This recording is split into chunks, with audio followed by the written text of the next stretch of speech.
Good day, all creatures of wide change ratings, and welcome to Kingdom of Aldana, where the heroes, talents, and their associates are ready to add regicide to a quickly growing list of crimes they have committed so far. Previously, they have finally made their way towards the ancient dwarven kingdom of Karakvar. On its threshold, they have struck an alliance with one Nochnai lifeline, apparently relatively high-ranked cleric of Raven Queen, whose goal is to head in the same direction and cleanse Karakvarn of the spirits, the undead, and the mad king that resides within. You've solved an ancient puzzle and forced Trigger to think, which opened the main gate and gave you access to the kingdom itself. Finding the kingdom on lockdown and abandoned, you face only a few corpses still protecting the gates and the hold. But as you head deeper inside and enter the king's hold, you discover hundreds of corpses, both warriors and civilians, seemingly dead as a result of a violent and very gruesome infighting. You enter the castle, and fighting through both the bodies and the spirits of remaining King's Guard, you reach the throne room. Opening double doors, you stare upon a room.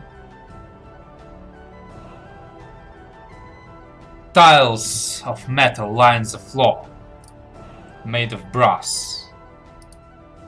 Stone braziers illuminate the room, although they would illuminate it if they were lit, but they're not. And across the room, atop a couple steps, stands a huge bronze throne, upon which you see the figure of an ancient warring king. Dwarves are stocky. They're not known to be large. But this king, he needed this throne. His half-dead,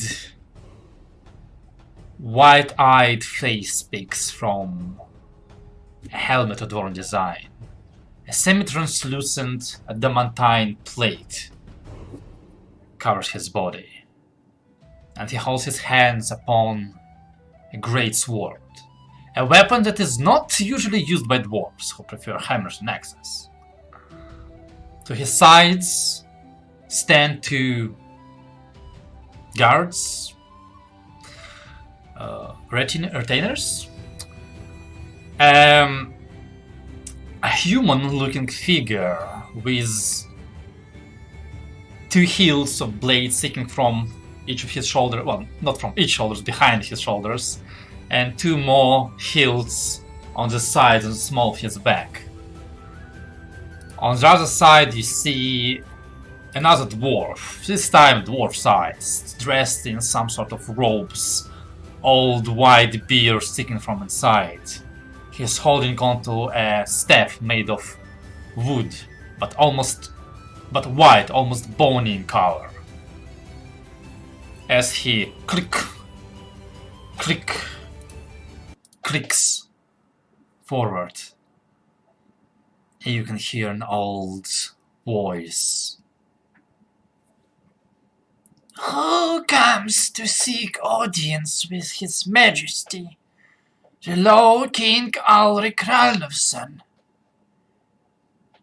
Speak. Now, heroes, tell us, what do you do? Can I ask a couple more questions for understanding? They seem entirely material, right? They seem like they are completely on this plane. They're not ghost-ish. The guard and the robed dwarf do appear to be completely physical. The king, however, his face is not quite solid, and you cannot see his feet under the armor. human. And Nochme is with us, right? Yep, she's basically on the front line with all of you, and there's this like slightest 6-second moment as you count down 1 round out of 10 of your haste, and I think Chrono Stars, how long does it last? Like 10 minutes? Like an hour. Hey? Yeah, don't pause about it. You were hasted. So Yeah. you get 1 round off of it. But there's this very short moment before you need to make a decision of what you're planning to do. I'm not opening my mouth here. A pregnant pause hangs in the air as another round passes, and seeing that none of you are... We have come to stop this summoning madness.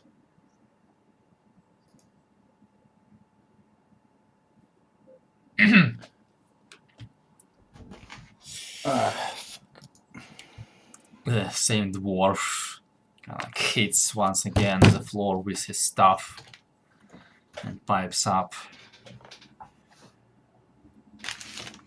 You who speaks in the presence of the Low King, step forward and name yourself.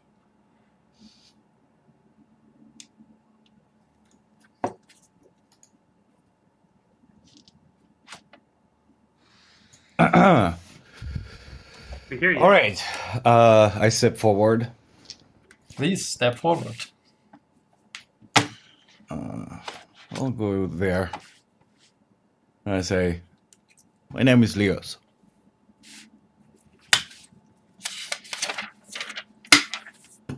I'll step next to him. I'll move closer.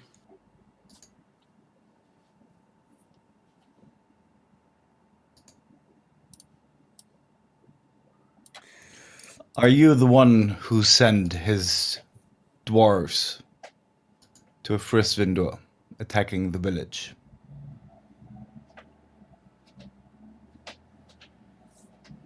The figure taps its staff on the floor once again. You will kneel when you speak to the Low King.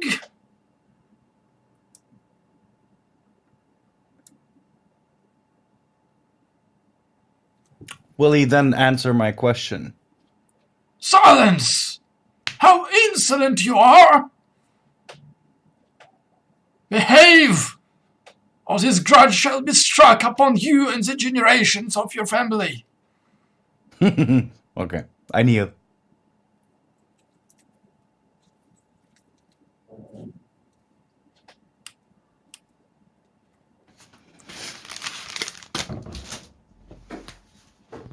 And the rest of your mortal kind.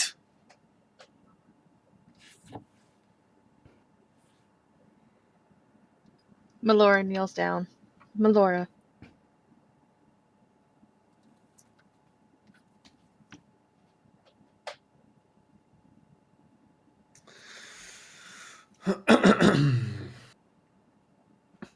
Trade for trade.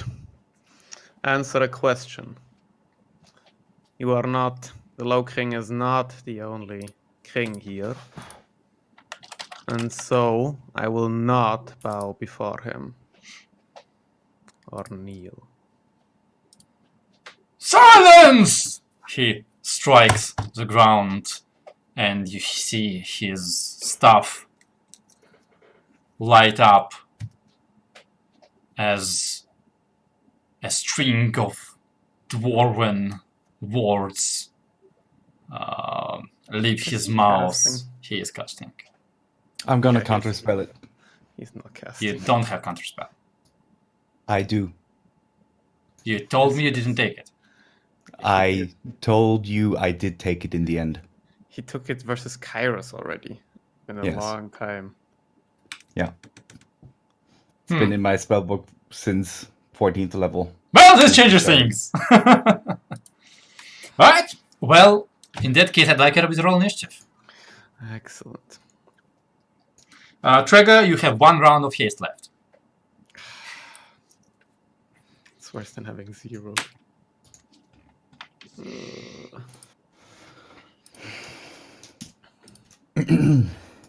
By the way, counter spells level 5. Sure, his spell is broken. Okay.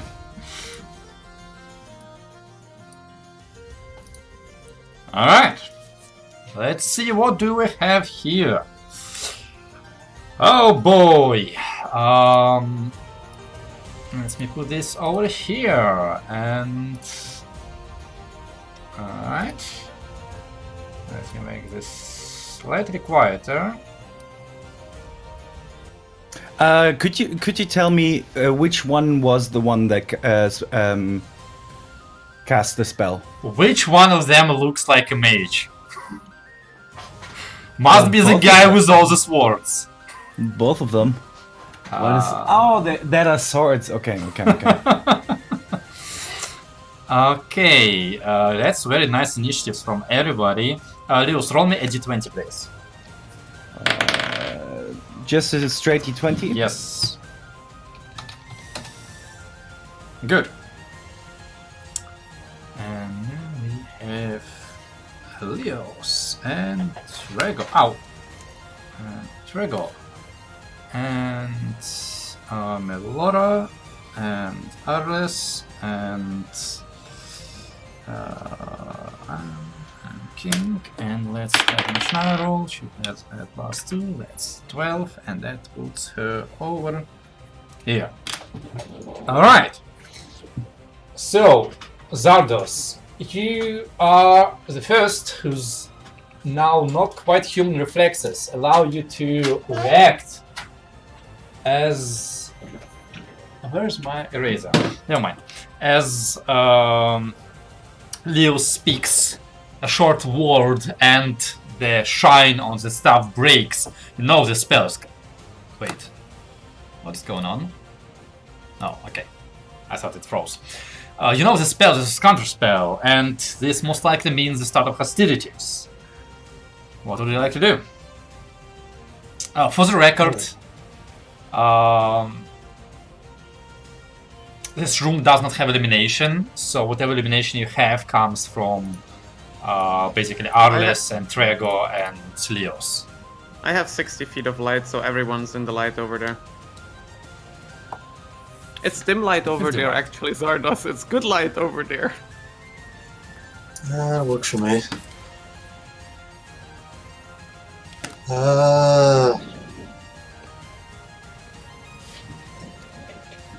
Okay, well. I will just move up slightly and hold.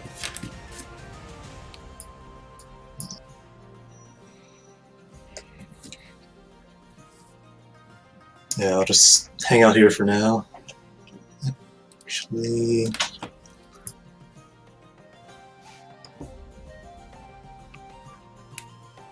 Alright. I believe this was this. Okay. Alright, at this point, at the... Oh, actually, I'll resummon my Shadow Blade since that would be out by now. Alright. What are you holding, by the way? Or wait, are you... Or are you casting your Shadow Blade? Yeah, Shadow Blade. Very well. In that case, at this point, the robed priest, I'm gonna just call him priest because he looks the most priestly out of all of them, kinda like stumbles a couple steps back and kinda like starts hiding behind the throne, and you see him once again like trying to cast some sort of a spell. And between that... I'm very sorry about that, but he's not completely hidden from me, and he's within 60 feet, so I am counterspelling. Alright, sure. And as that breaks, he shouts, "The guards! The guards!" And as he shouts, almost shadow seems to step from the side of the walls as bodies of dwarven warriors materialize all around the room.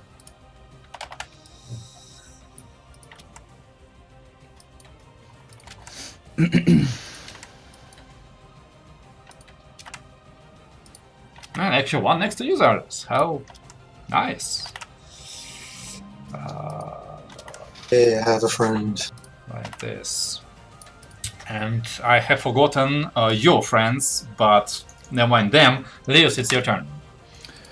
All right, let me just quickly check one more thing. Yes, I actually need All right. to... I would like to cast Scatter. And I would like to get all of us except for Zardos about here and just spreading around in front of me.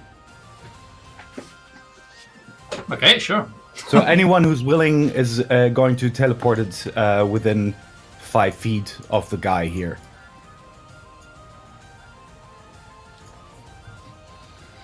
Time to be alpha struck. With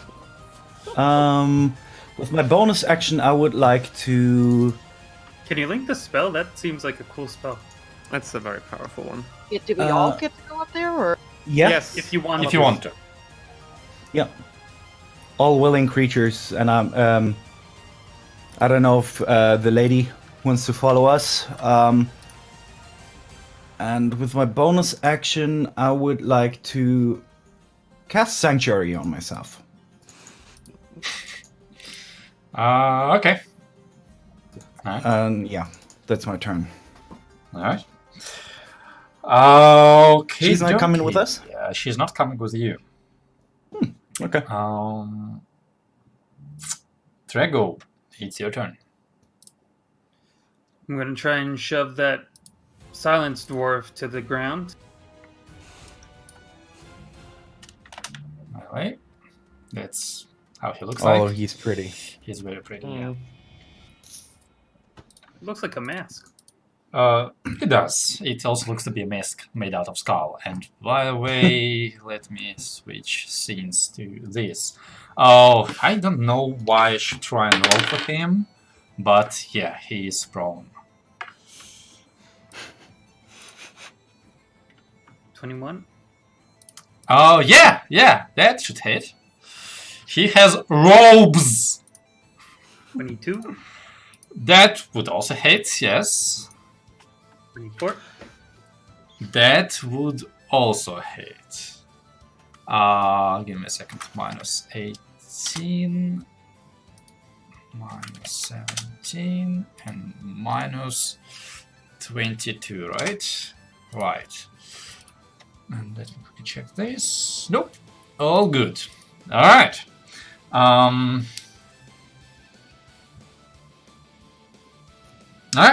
Yeah, sure. Anything else you want to do? No, that's my turn. Alright. So as you unleash the anger of 1,000 suns upon his frail old body, you very quickly understand that this gentleman is about as far from a position to call you insolent and order you around as he can be. You feel like he's on the grasp of dying.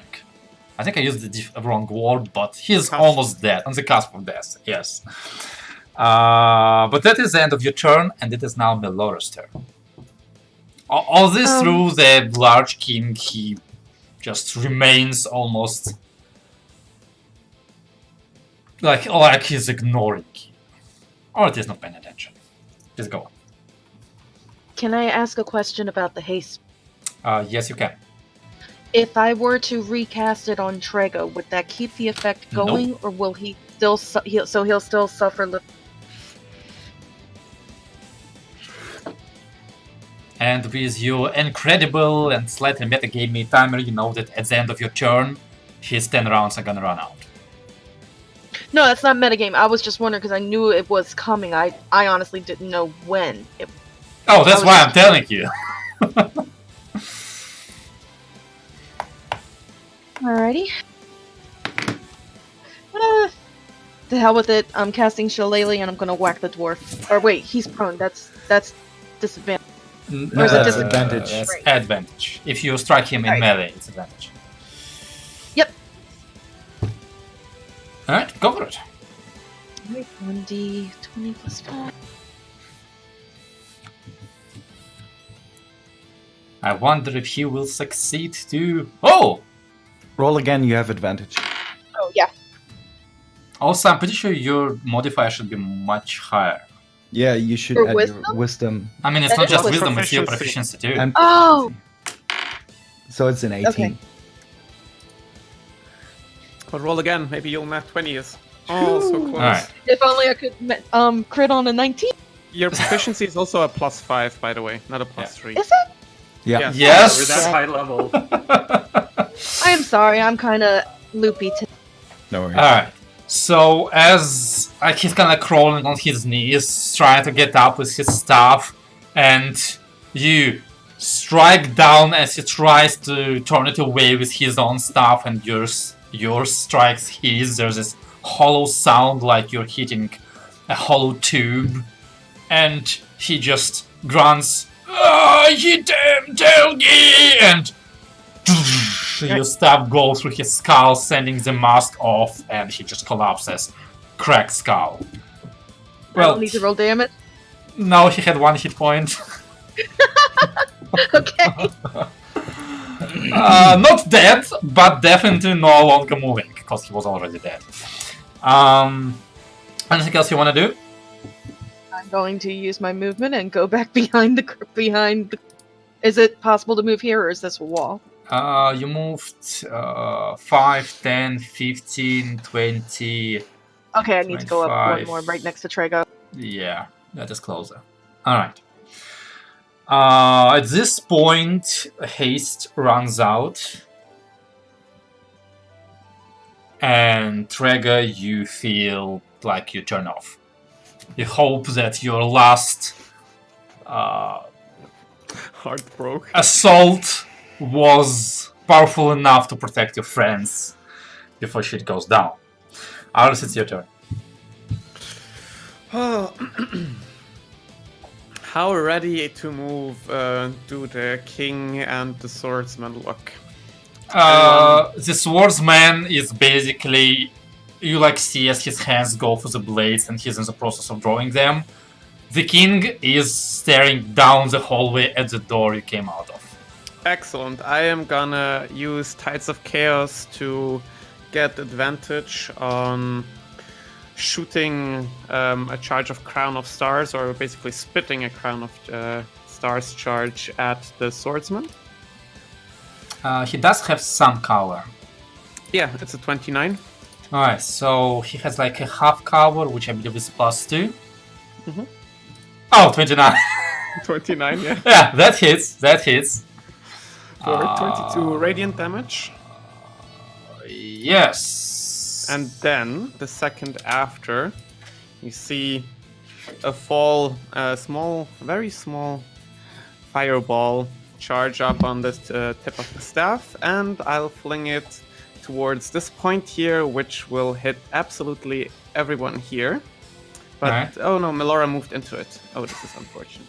maybe we put it further down. Do I hit? No, I hit him. I'm resistant Hey. to fire if that's what you're You're doing. both Also, resistant. Yeah. he has Yes, my just aura. Yes, double resistance. We're doing this one here. Okay. All these skellies here and those two are catching level 4 fireball. Go for it. I Alright. clicked Fly. the wrong spell. Okay. Oh shit. 41 points of fire damage. That's DC cool. 19 dex save. Wait, how much? 41. 40. Oh, that's a very high roll. That's a lot of That's a very- sixes. It's a very high roll, yes. 41. Half of that is 20. I'm checking health of skeletons. Yeah, I'm not gonna bother. Okay. 19? DC 19, yes. 19. Okay, You- and for the blade Plus loss. 3. You make it, Melora. No, she's got Yes. disadvantage, remember. Oh, that's Doesn't one. matter. It doesn't matter. Plus 3 from Trego, you make the save. Oh, okay. Why do you So have half- disadvantage? I don't know why I she would have. I technically never said I attuned to the Cloak of Elvenkind, which would wash out the male. Why? You don't have disadvantage on dex save from Oh. your armor. That's only stealth checks. Okay. Alright. Well, in any case, these leads go up in flames. And Melora, you take 20 points, 10 points of fire damage.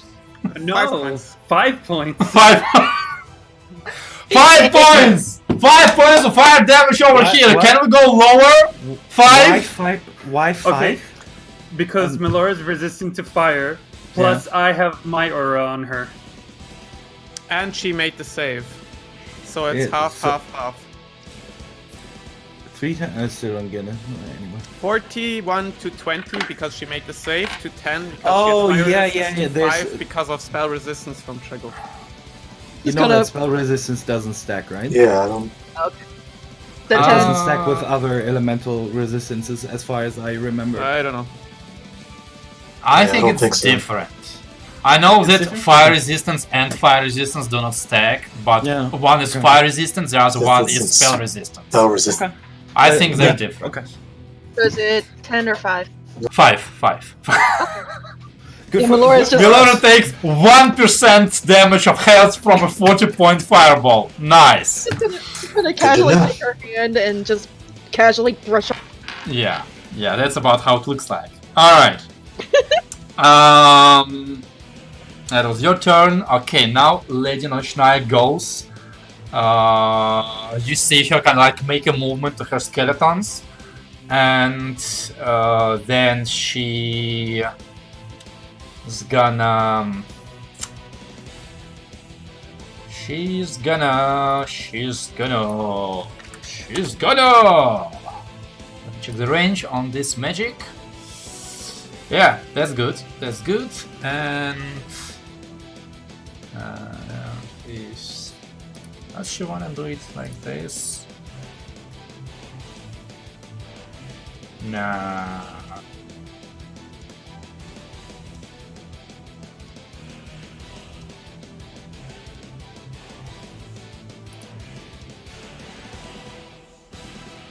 Yeah, let's go with this. Alright.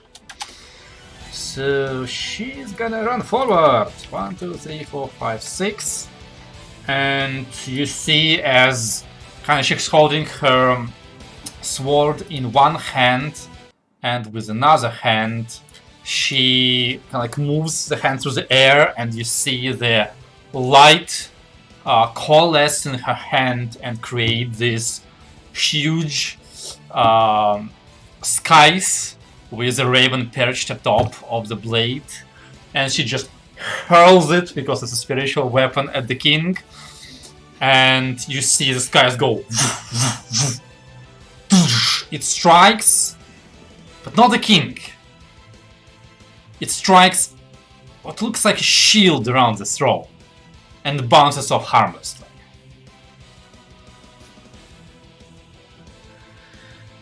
And then Like a bubble shield? yeah, almost like a bubble shield.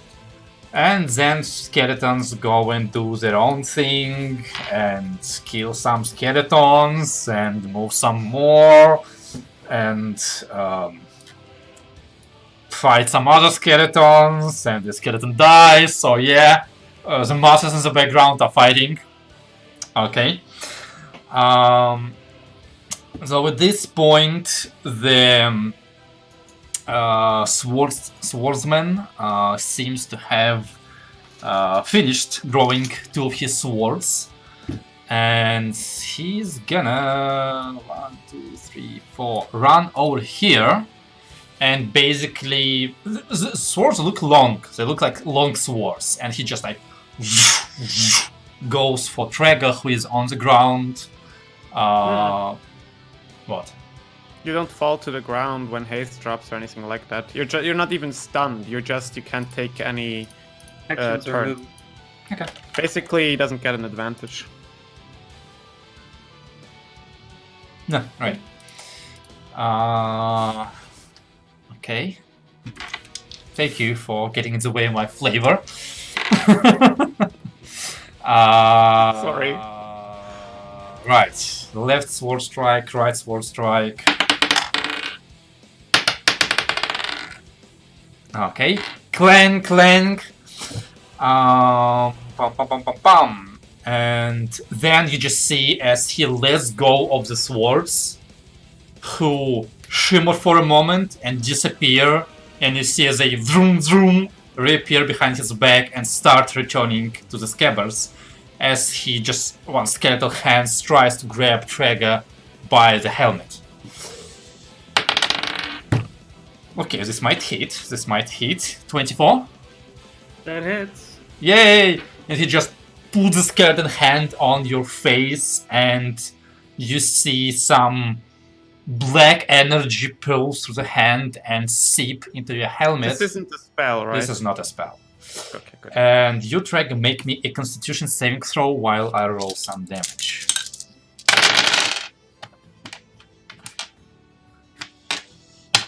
That's. Oh no, I can't save that. That's an 8. Alright. You feel like... you feel like you're losing consciousness for a moment as you just lose breath and feel your body weaken as you take 21 points of necrotic damage. And your maximum hit points are lowered by 21. Don't forget to keep your original number. I put it on the temp hit points as Yes. minus 21. Thank you. Yep, that's about all he does. Alright. At this point, you watch as the king, still hands upon his blades, turns to the right, looks at Milora, turns around the blade, and stands up. As he stands up and his feet connect with the floor, he almost seems to shrink in size, returning to a more dwarven appropriate parameters. As he takes 2 steps off the throne, raises his two-handed sword and slashes at Milora. Okay.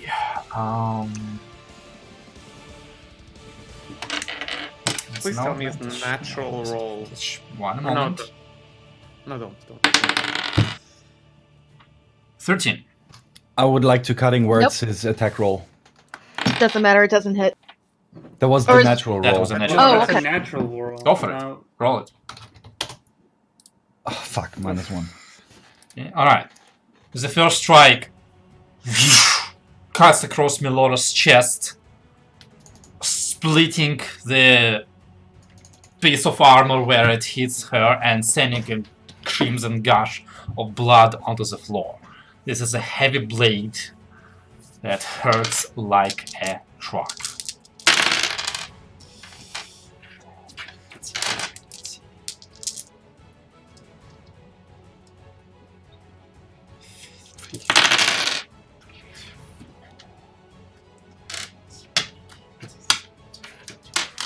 You take 32 points of slashing damage. And Alright. you all watch as one of the 3 large runes carved into the blade vroom, lights up. He raises the blade again. This time kind of bending all from the first hit. The blade goes right above your head, cuts a few hair, but luckily for you, he misses. He step back. You can take attack of opportunity, Melora. Alrighty. Shillelagh should still be in Yes. effect. That goes with it, right? Yep.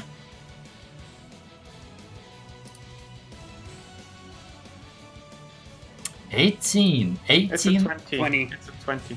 Alright. Still a hit. Roll your damage. 1d8 plus 1d8 5. plus 5. Thank Yeah. you. Oh, nice. Mm. Alright, good. So you hit under his arm, kind of like aim at where his leg should be, but he moves forward, sits back down on the throne, and you see him feeling the throne. Okay, that's a bit too much. Okay, dokie. Top of initiative. Zardas, we're back with you. Well, lost all my buddies, so guess I'll head for the big guy.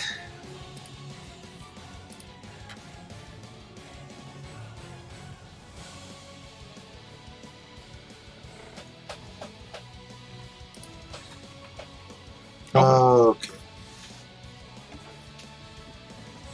Alright, hello. Alright, roll next. Oh, more like, don't roll. The Shadow Blade, yeah. You strike with the Shadow Blade, used to the fact that this blade is not quite material. It doesn't strike things, it goes through them.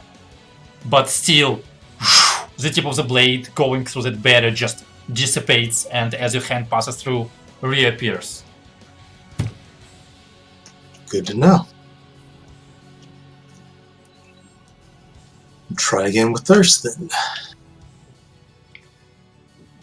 Go for it. Blam! Your hand almost smars as your blade reflects off of the barrier and wildly flays your arm. I don't like this thing.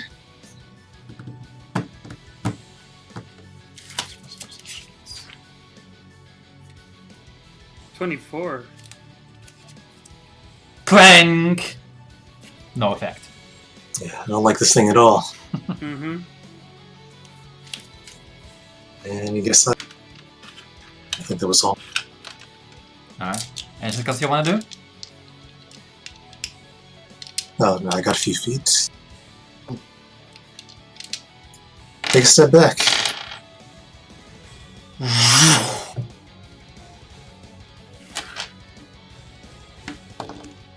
Haha. What's your AC? 17. Unless I have to use shield or something. Yeah, this is exactly 17. Oh, well, shield. Alright, good for you. Tit for tat. He shielded you, you shield him, but you feel the heavy blow. Alright. Well, this guy is dead. Lewis, it's your turn. Okay.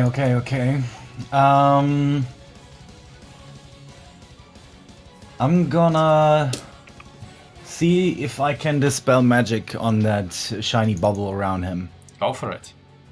It's 5th level. Go for it. Where is it? I'll There we then go. block your roll if necessary. Alright. Just in advance. You let the magic go. Maybe it worked, maybe it didn't.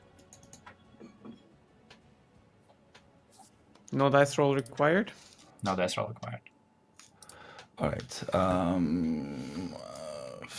10, 15, 30. I will go there next to the brazier.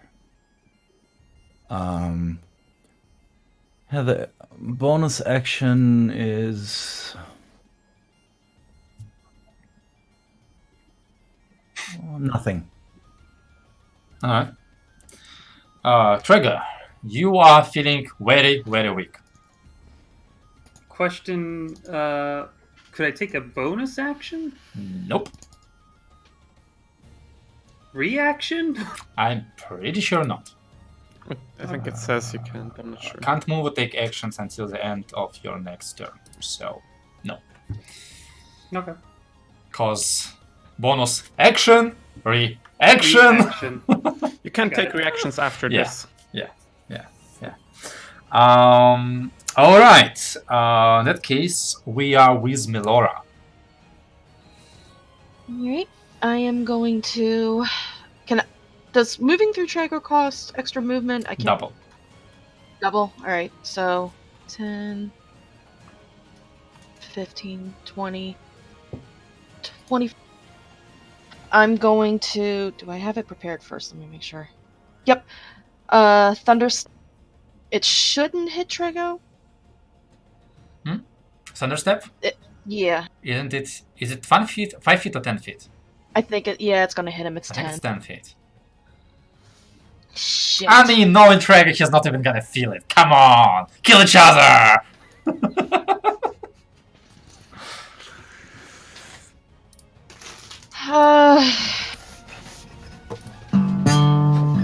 Nah, I'm gonna You're do... not muted. You're not muted, Sorry. Lucas.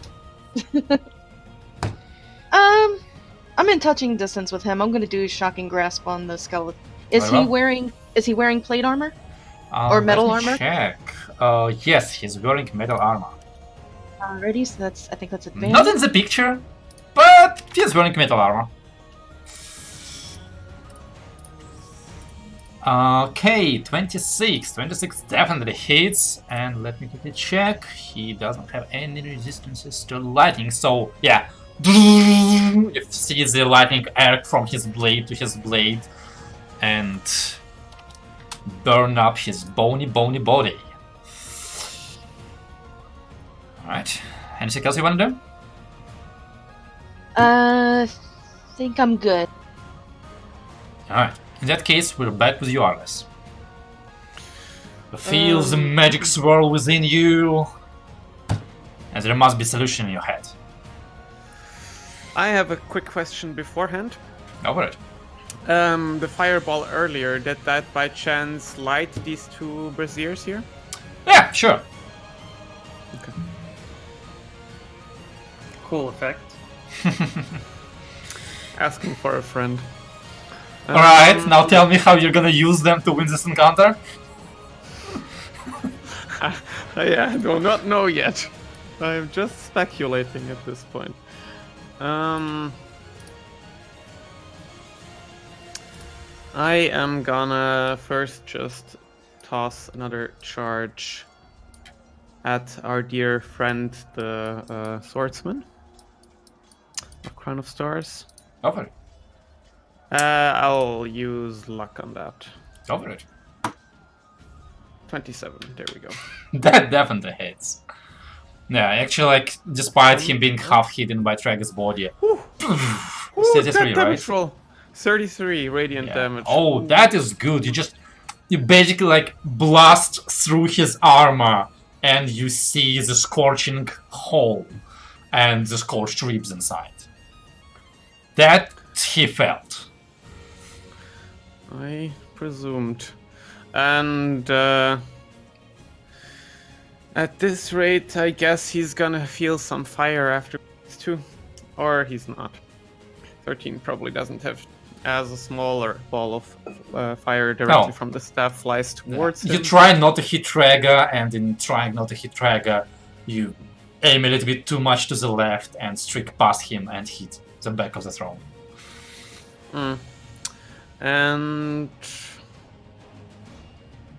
no, I feel rather secure where I am currently. So I should... Honestly, am I on the carpet? I was on the carpet beforehand the entire time, right? I'm not. I don't think Scatter will allow you to teleport with the carpet. No, objects worn or something like that, or carried. In that case, I'll just, I don't know, command Nidala to come over here or something. Though I think I need to be Doesn't it closer take an to it for that. action, or No, it just takes words. But I'm not close enough. It's probably somewhere over there, and it has to Yeah. be within 30 feet. it is within So- 60 feet? Let me check. But no, I think that's just my turn. You're not With the within weakness 60 in feet, the that's for weak. sure. Alright, okay.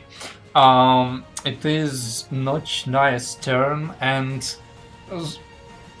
Which one of you are looking at her? Julius, you see as she's kind of like staring a bit past the king, and you see as she moves her hand and the skies that was floating next to the throne rises up and strikes again You see the gleam of the shield, and Notch speaks up.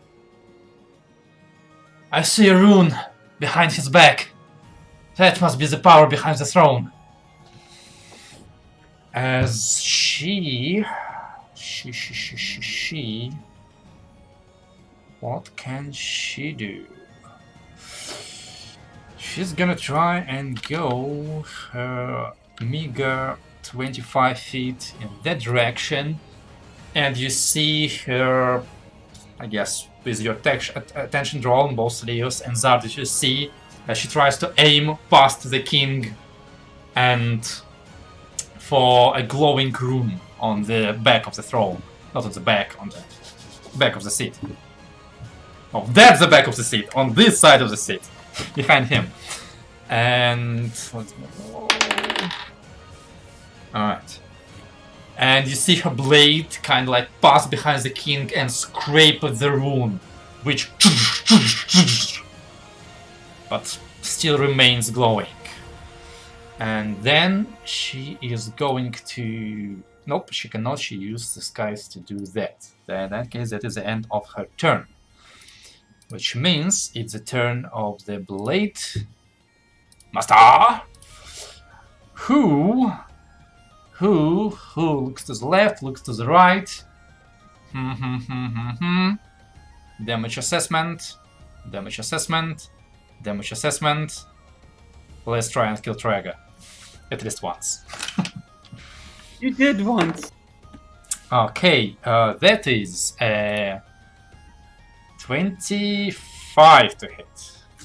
It's Like, you see that by the start of his turn, all the blades have returned to the scabbards, and he once again wrecks one sword out and strikes at you.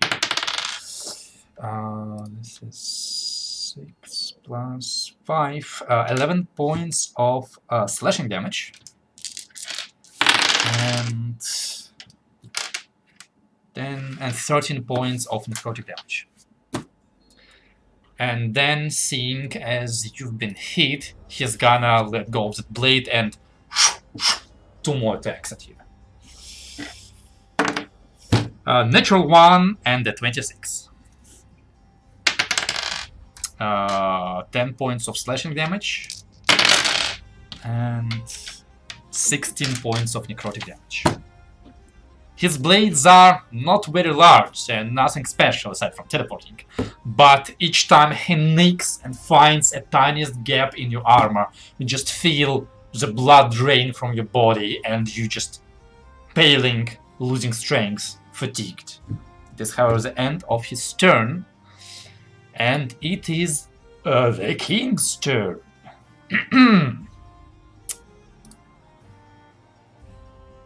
Yeah. So, the king, he's gonna stand up again and take a step forward off the throne, but sadly not into attack of opportunity range, and raise his blade, and you're the one who hurt him last, well, tried to hurt him last, so he's gonna go for you, Zardos. Plus you're not an NPC, so it's more fun. First blow goes... I'm sorry, this is a natural 20. Ooh. Oh, that's not good. Okay.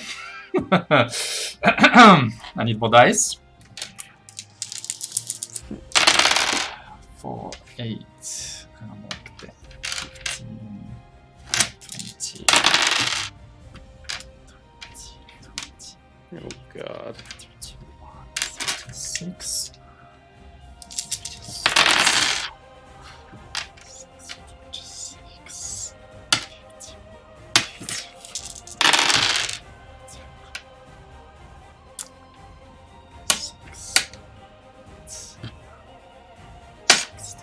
You take 65 points of slashing damage as you feel like if you didn't dodge at the very last moment, that would have killed you. But Holy smoke! experience of years in fighting against your father saved you from death. But that is not all. Ooh. You see a second rune light up, and Notch scream out, "Do not let you get hit. That blade. Oh no."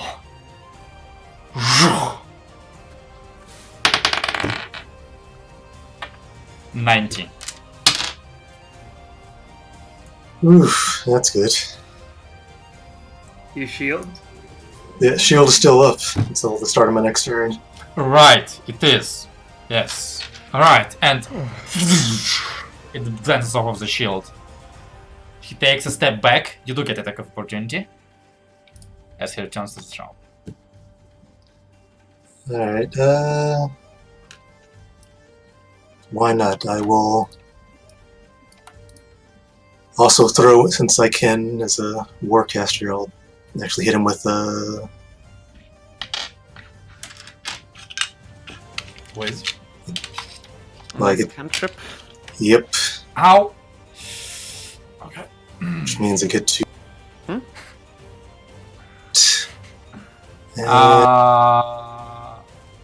Oh, nice. Oh, nice. Yeah. Cause this is 11 points of piercing damage. And he takes 15 points of. Yeah, 50 points immediately, and then another 17 as he. 1 sec. That's insane. Holy shit. Because I don't think I make the concentration check to use my Shadow Blade. Oh yeah, yeah. Good catch. Okay, and that is because he moves. He takes both 15 plus 17 is 32 points of damage. But as he steps back, you kinda see as his half spiritual form does not take all of the thunder damage. You see it reverberate and damage his armor, which seems to be more physical, but not completely. Still, it's a very hefty hit for an attack opportunity. Well done. Your Shadow Blade fades. Good to know. That was his turn. Top of initiative. It is Yuzar's. As you see the 2 glowing runes on his blade. I did not like that at all. And I didn't realize this till. Actually, did I have my. I don't know if I could have made an attack of opportunity. Because didn't think I had my reaction. Now to think about it. You are correct. Yeah, you did not. You used it on shield. You did not. Yeah. In that case, It was so much damage. I'm giving him his hit points back. Yeah. Good Because if catch. I had my reaction, I would have protected myself from that damage. Well done. Yeah. Alright. Okay. Some skeletons run around in the background. They are having fun. Phew.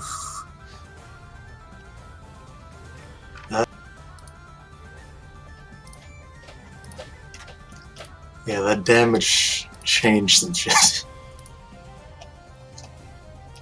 Okay, and I gotta move to the side to be able to see this rune on this behind him on the chair. So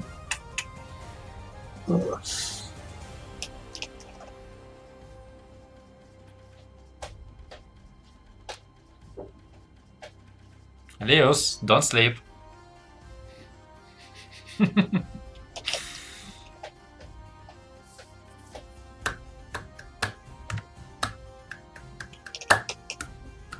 yeah, can I see it from here? It has half cover.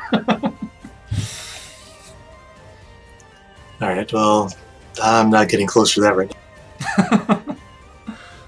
Well, sounds like a plan.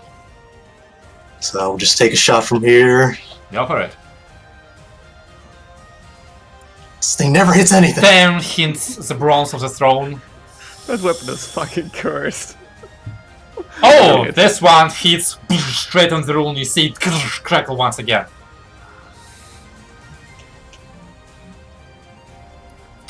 Once again, you hit the rune.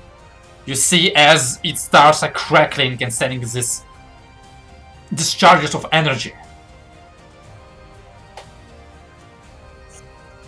Hang on. Is this action or bonus action?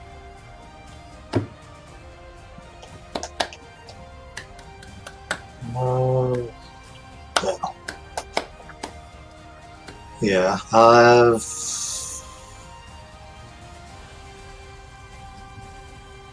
the rune's still up.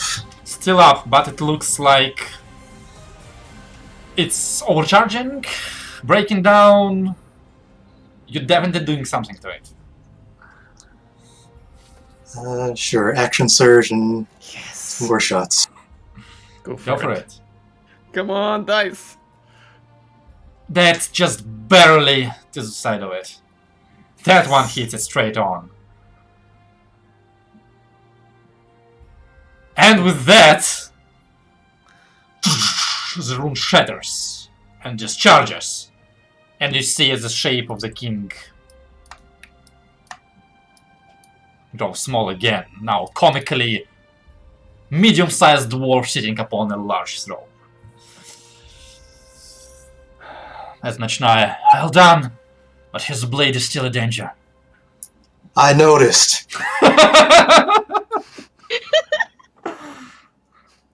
Use the rest of my movement to get away. Okay. Leos, it's your turn. Yeah.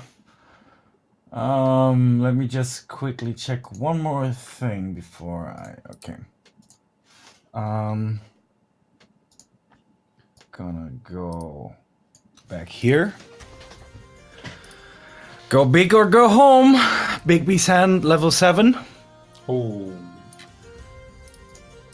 Go for it. And just place it right in front of him. And yeah, let's see if Fair, that. fair.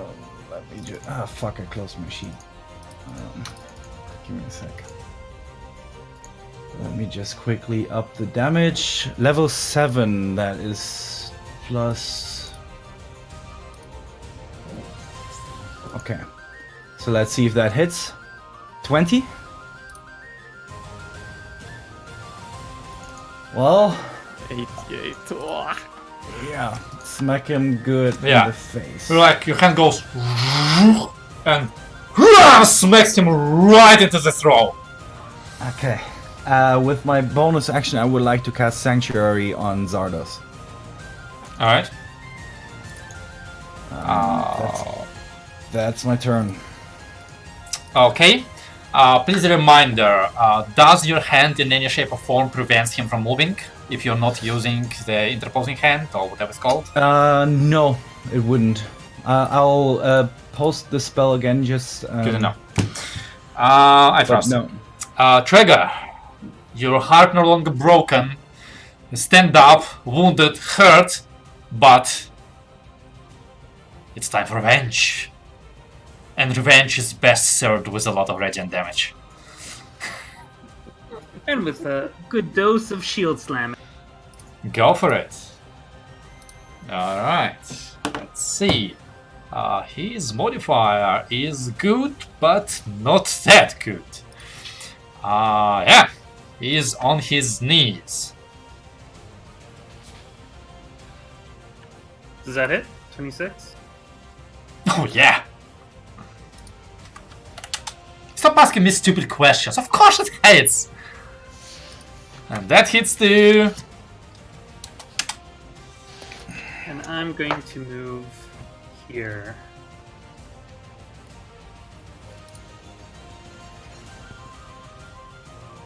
There we go. Wonderful. Okay, in that case, Melora, it's your turn. The enemy is on the ground, trying to get up. One blade, kind of like propping himself up. Do I want to hit him? I'm asking. Forget it. I'll try to hit him. Yes! Yes! Feel the rage, feel you!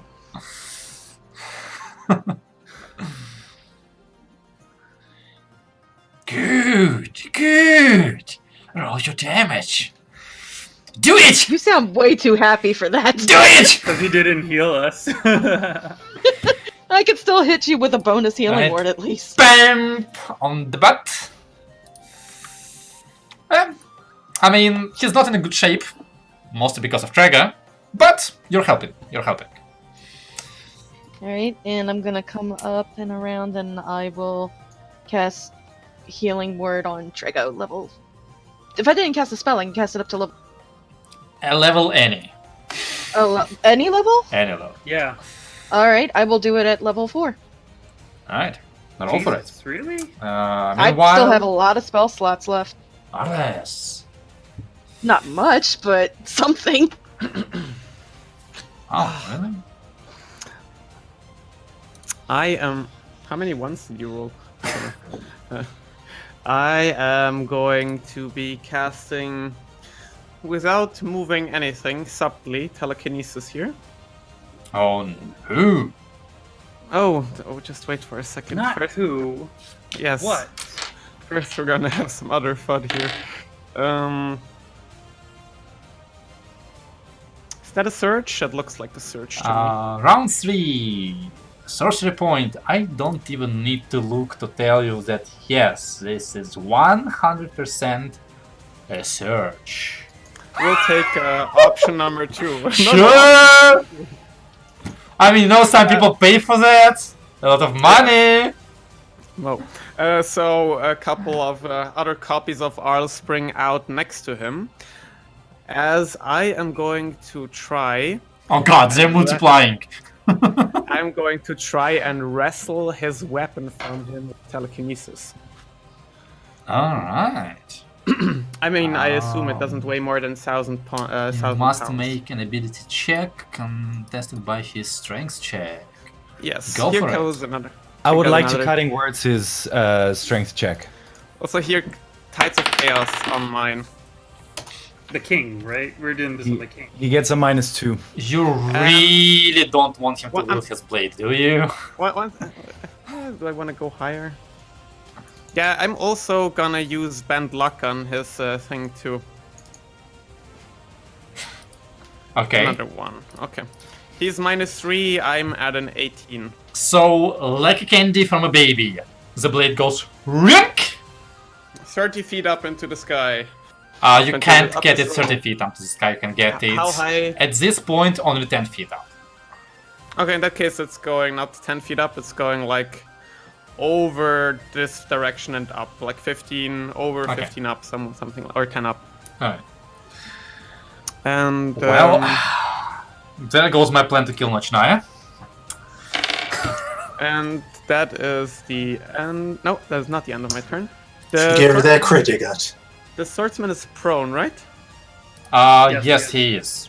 In that case, I'm gonna shoot the Crown of Stars charge, spit another small ball of light in the direction of the king. The king does have like 3/4 cover because of the sides of the throne.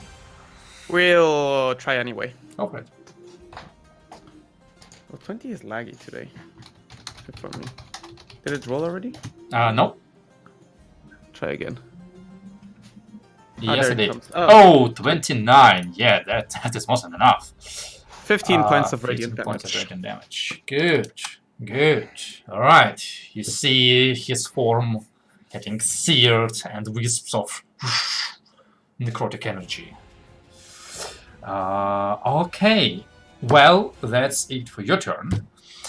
Yes, that is it for In my that turn. case, Nochnaya, seeing that Zardos has done her a very great favor and completely annihilated their rune of protection, is going to... what is her... Okay, she's not gonna do that because she's gonna kill everybody. She's not gonna use that because that's gonna kill everybody as well. Yeah, let's go with the normal sword. That looks like a good idea! Yeah. So her blade was already glowing with its radiant energy, with blue flames, and she tries to stick it to the king. Her modifier is that.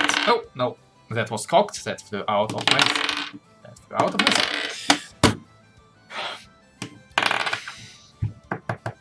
I have forgotten how to throw dice. Fuck it. I'm throwing it on the table. 17. Good. That's a hit. Okay. So... 17 hits? No, 17 natural. Oh, okay, yeah. Yeah. He is a half ghost, but you see as her blade goes straight between like where two plates of adamantine armor connect and into his body, and you feel burst of flame from the inside because she deals a lot of damage. 6, 10, 18, 19, plus her modifier of 4. 23, right? 23 point of damage. And because she can, and because she wants, she's going to use Touch of Death. And you see as the blade further engulfs in flames and sends a burst of energy into this king whose face just kind of lights up from the inside and burst of flame erupts from his eye sockets. Oh, that's so much damage. That is 33 more points of damage. Good. But she's not done. Her trick is not done. Because her sword is a holy weapon! And as a bonus action, she's gonna dismiss the spell and cause her weapon to blow up and emit a burst of radiance. I need the king. And I need the swordsman to make constitution saving throws. King fails and swordsman 3 fails as well. They take a shit ton of damage. 46, 20 more points of damage. Jesus, that's yeah. Wow, that's a good number. So you see as a bright flash of light, of blue light, just fills up the room, and as you all can like cover your eyes, but it doesn't hurt you at all. It's soft on the eyes, but as you remove your hands, just instinctively, you see as the skeleton guardsman kind of like clutches his eyes and just collapses. Swords kind of like falling out of his scabbards. He is dead, because that was good damage. And the king's eyes just like burn with this blue flame. And she's gonna kind of go turn around and just walk away. And nope, he's not dead, but he is kind of like clutching his eyes, which are burning with fire, and depend he cannot see her, and he cannot see her, he cannot attack opportunity her, so she walks away. This guy is dead. It is the king's turn. He can't see shit. He has no weapon. He has no weapon. So he's gonna stand up on his throne, kind of like struggle to find and like aim a trigger blindly, and he'd like to use this ability, but he cannot see you, so he cannot use it. Wow, you really had to take her with you. So he's just gonna go with disadvantage, obviously, against your armor of what it is, like 54, 56, no? I wish. Okay, that's a 16 to hit, No. and that's a natural 20 and a natural 1. Natural 20 hits. So she just goes, no, that's on a disadvantage. Oh, okay. Yeah, he just goes, I will remember this grudge! And that's about as much as he do. Zados, it's your turn. The blade just goes tink, tink, tink, tink, under the ceiling. Well, that's good to know. Another sword for your collection. Great sword. Another great sword. Yeah, it's a great sword. It's a wonderful sword. You guys suck.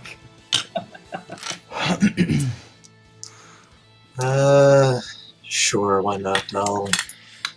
We suck like these blades men sucked the life out of Traga. Run up and little pokey. Go for it. You're at advantage. Yes, you're at Oh, advantage right. because he cannot see you. Alright, that's a hit. That's 12 points of piercing damage. Go for it. That's a hit. And 3. That's a hit. Anything else you can do? I don't believe you have your Shadow Blade summoned. No. You can in theory take out Actually, your other sword because you have object interaction. So 22, that is a hit as well, and it is a magical weapon, which is good. All right, you go,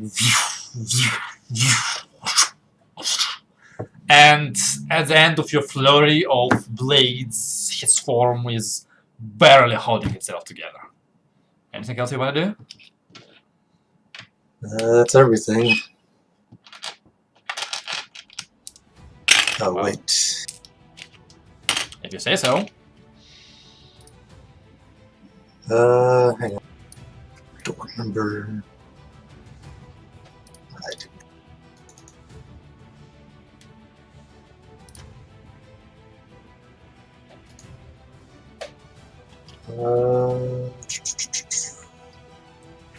No, yeah. Sorry, my action bonus. Alright. Well, in that case, somebody's gonna disappoint you because Lewis, it's your turn. Yeah, gonna give him a bitch slap.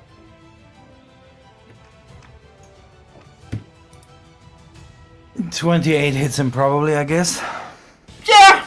Yeah. Well, Um, tell me, Leos, use your biggest hand, destroy your dragons. How would you like to do this?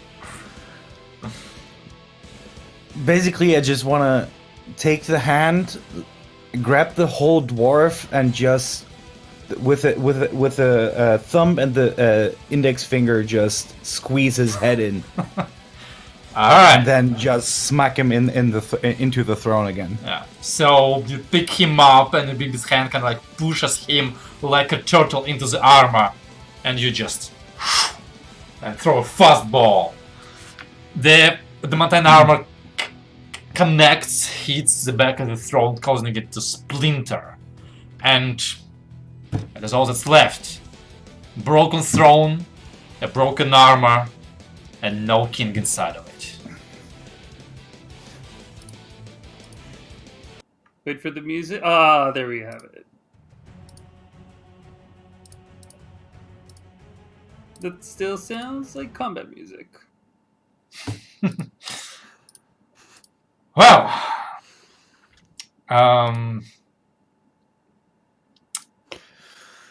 there is some light applause as you can like wave your hand and the 6 skeletons behind you go. And she says, "Well done. As these runes light up, I felt a surge of evil.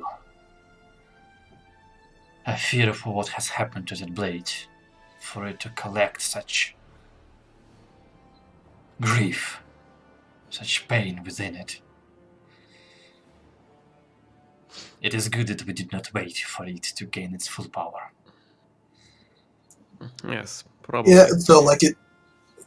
I'll have I'm it gonna sit float. down. I'll have it float towards me, you know, open the bag as it starts floating down the bag. Wait.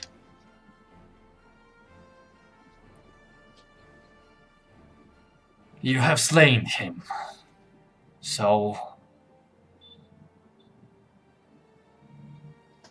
everything here is for you to loot. But I advise you against taking that blade.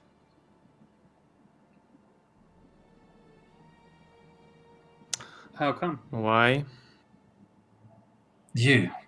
She nods at Traeger. You too have the patronage of a deity. Open your I do. eyes. See what I see in this blade, and you will understand. While they're talking, I would like to sit on the throne. Okay. You don't become big. Okay. You're just like He's already sitting across a shattered throne next to broken armor. Could I go through the pieces of the Dwarven King? Is there a crown left or something? No, only a suit of old Damantine half-plate armor. Yeah. It is not so damaged that it cannot be repaired with a skilled smith in a matter of relatively swiftly, but it is partially damaged right now. Right, yeah, Dragon. The blade is next to Arliss. Can I have a good look at it? I'm not touching it. I just It's wanna floating in the air currently, right above the bag. Yeah, so I take a really good look at it. Go for it, take a really good look. Is that Can it perception? be? Oh, investigation. You know you have divine sense. Fine sense. Can the blade be destroyed? I'll roll first. Yeah, that sucks. You look at the blade, you see like two glowing runes, they're still glowing. And you see the third one, angry, sharp cut, but not glowing. And you see like across the edge of the blade, rows of smaller runes just encircling the blade. Not a single chip or blemish on the blade. It is untouched by rust or damage or decay. But you have no bloody idea why she's so scared about this blade. I mean, it's big, it's heavy, but it's a blade. Melora, you were saying? She's gonna ask Najanaya, can the blade be destroyed? I hope so, for our own benefit. Zados, can you help us with an independent opinion here?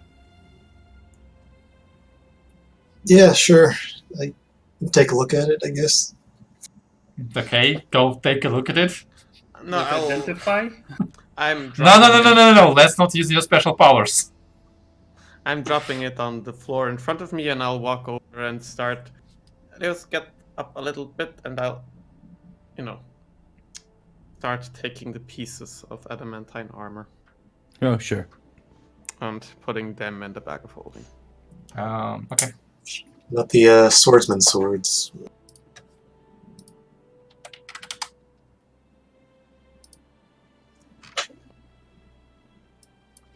And I will take a look at this big. Is it a great sword?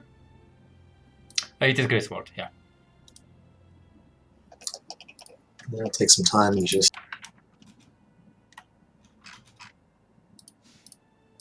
How much time are you talking? Yeah, 10 minutes. I mean, sure, but if you're taking those 10 minutes, that what would everybody like to do in those 10 minutes? Question: do my minus 21 max hit points disappeared when Melora healed me? Nope.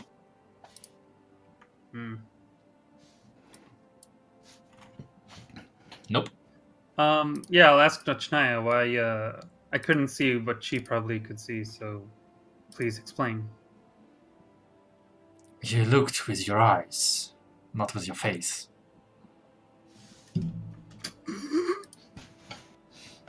I did not advise you to look at it because of your impressive investigative abilities. Oh, faith! Okay, I heard face! I was like...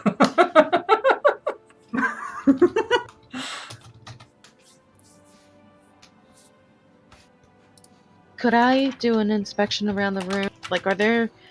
Does he happen to have, like, any tombs or anything in this throne room at all? I'm kind of curious What? on this grudge he said he had. Does he happen to have what? Books or tombs. Oh. I probably saying it.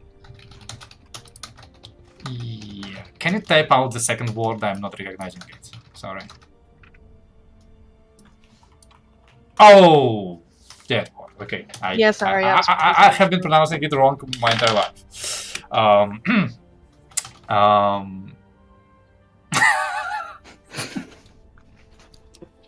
Fuck you.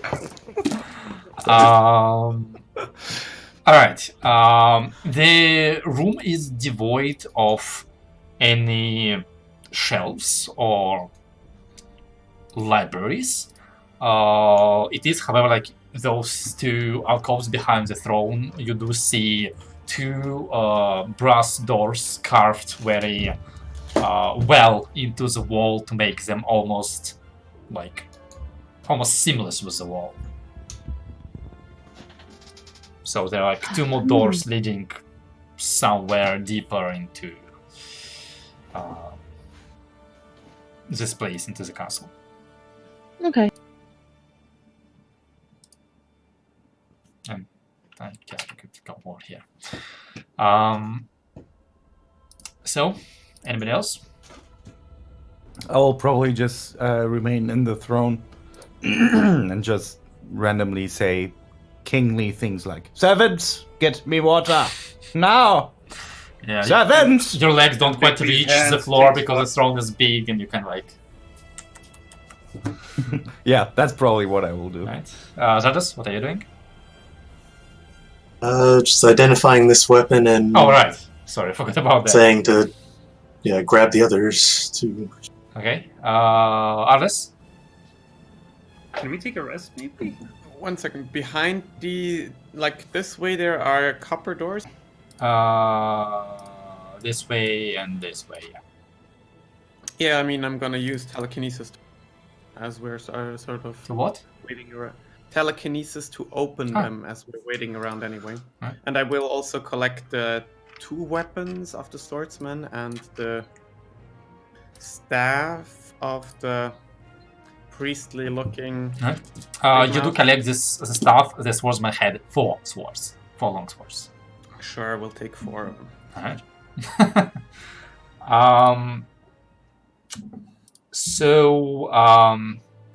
Just so we're on the same page, the half plate you have collected, the adamantine one, is 60 pounds. 1 second. Give me. I already had it prepared for that. Mm-hmm. And the long swords are normal long swords. So actually, no, they're. Well, you're using telekinesis, you don't know. But they are actually much lighter, they are only 2 pounds each. And the staff is basically like. Also, actually, pretty light, it's like 3 pounds. And whenever we get to it, we'll look at those items. Alright, that was you, that was you, that was you, that was. Miller was looking for that. What is Chuck doing with his face? Could I try and take a short rest in the meantime? I guess I that's mean, 10 minutes of a short rest if we don't move. Sure, if that's what you want to do. Okay, and while I'm resting, I'll probably talk to Nachnaya about, is it because the blade feeds off of pain? Is it because... I feel thousands of souls entrapped within the blade. I fear that had your friend been struck by the 3rd time, he would have joined the souls. Zardas, don't give that sword to Arliss. I heard that, right? She has not been quiet. And you're not... Unless someone of you want to go and take an excursion alone, then you're all within earshot. So she says... No, I was just looking through the doors, but as I hear that, I am definitely moving a little closer to that weapon. As a friend concludes his investigation, I suggest we run an experiment, because I fear that even holding that blade will not be sensible idea for any of us. Depends on how you hold. Yes. That is why I bring my friends with me. One of the skeletons. You cannot imagine how many cursed things you find in the tombs.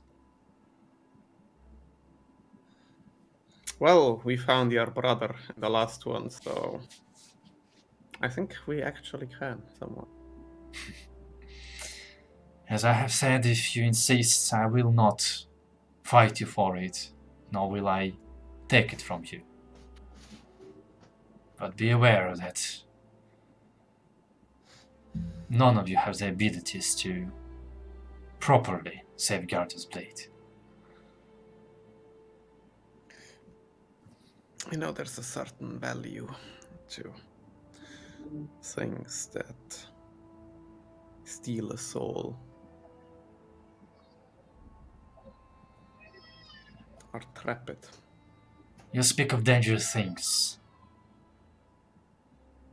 And I must warn you, if you intend to play with souls, my queen will not look upon this gently. Not in general. There's just one particular soul. And you have my warning. There has to be a way that we can free the souls. I hope there is. But without access to the blade, there is nothing I would be able to do. So as I've said, look at it, evaluate your desire to possess it, and make a decision. And you said there are more than 100 souls trapped inside that blade? More than 100. This blade Let is me- filled with the grudges of the Dwarven Kingdom. Can I take a wild guess and just assume that this might have been the sword that he killed his? Kingdom? Yeah. I mean, if it's a cursed sword, maybe that's what drove him mad.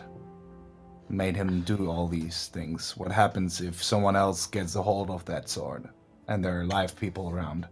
You guys remember the time Jahan put his hands on the cursed fucking flail that we still Exactly. have? I think we should destroy it. Oh, first free the souls. We'll wait on what Sardos has to say.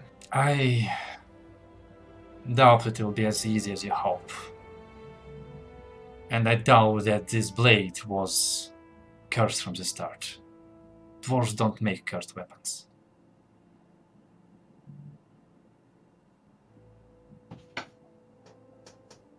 But I things, wanna look. Go ahead. powerful things, when left on their own in such a place, they change. Still, there's a lot of work ahead of me. You've banished the king, and I hope this means that every other body you destroy, every soul you banish, will remain as such until the king returns. I will remain here. I must sanctify this place. I must unbind his soul from this room. If it passes on, then I can continue to cleanse this kingdom. But at least we have more time now. You said you have the meaning of speaking to the dead tomorrow. Yes. Do you also have the means to send us messages? If I so desire. Could you do us a great favor and potentially ask especially these powerful souls here if they know anything about who Yeah. or what is sending all of the dwarves down the river. And if so, if you find something, we'd love an update. Could have also talked to the king directly, but you wouldn't kneel.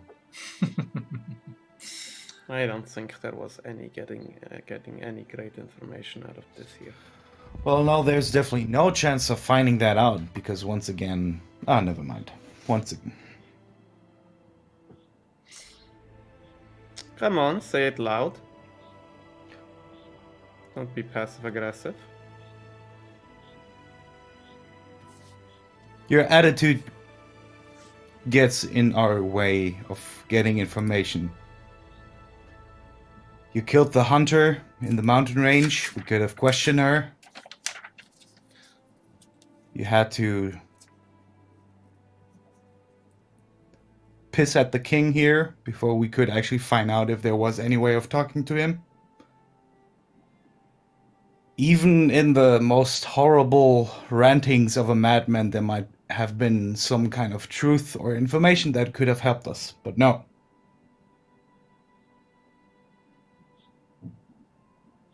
I think you should consider about...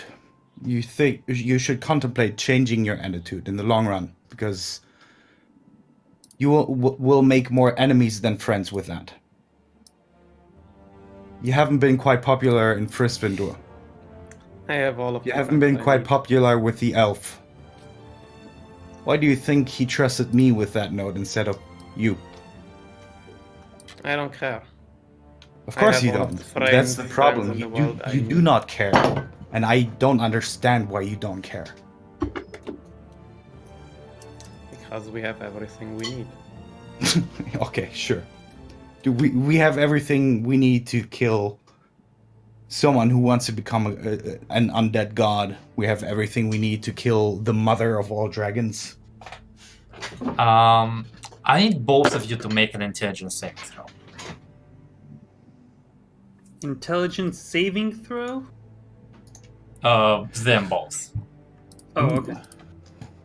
Ooh. Give me a second. That's not something you use often. Yep. I will bend luck his result upwards Ooh. to a 19.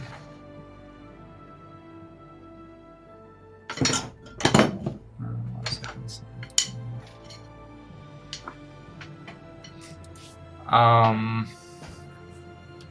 Okay.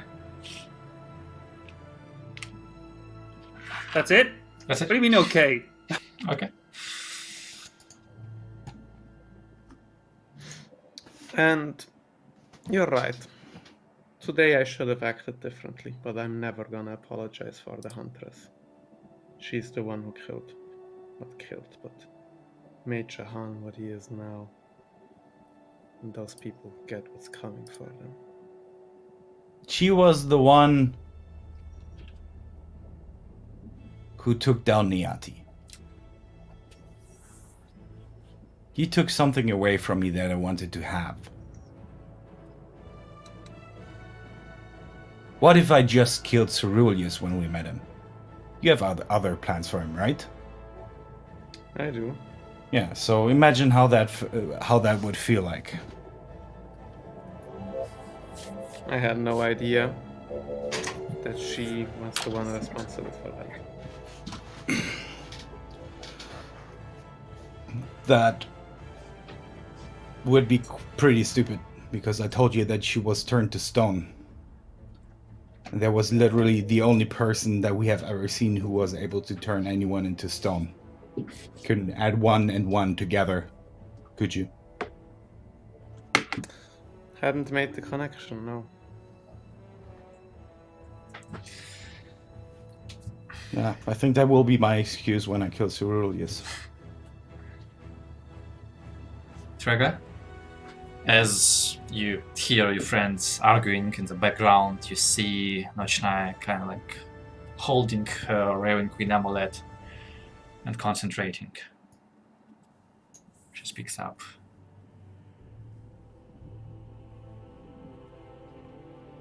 I have a feeling you believe that your mission here is over.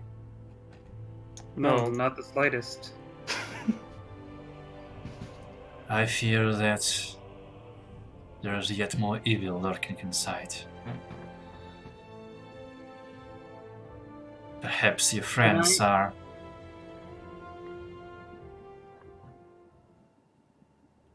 You should be careful to know who is an enemy and who is not. For such places tend to confuse. And curses find you where you least expect them. So what should we do? Should we just go through the next door and look for something to kill? Because obviously we're not here to talk. I feel no more evil in this castle, not for now. Though, seeing what those doors hide might shower the light upon what has happened here. But... I stand up and go to one of these doors.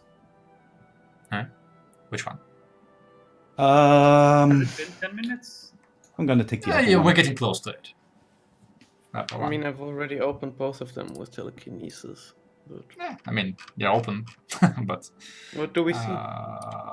Well, the one you're looking at right now, Leos reveals like a 15 feet of hallway and then bends to the left into the wall, kind of. Mm-hmm. Yeah, we'll go down the corridor. You walk down the bend and you see a much longer hallway, like normal royal 5 feet. This part is still furnished in like brass and remains of goblins, tapestries. Not goblins, gobelins. But you see more brass doors to the left and to the right. And at the end of the hallway, you see a set of stairs rising about 5 feet. And another beautiful door at the end of it.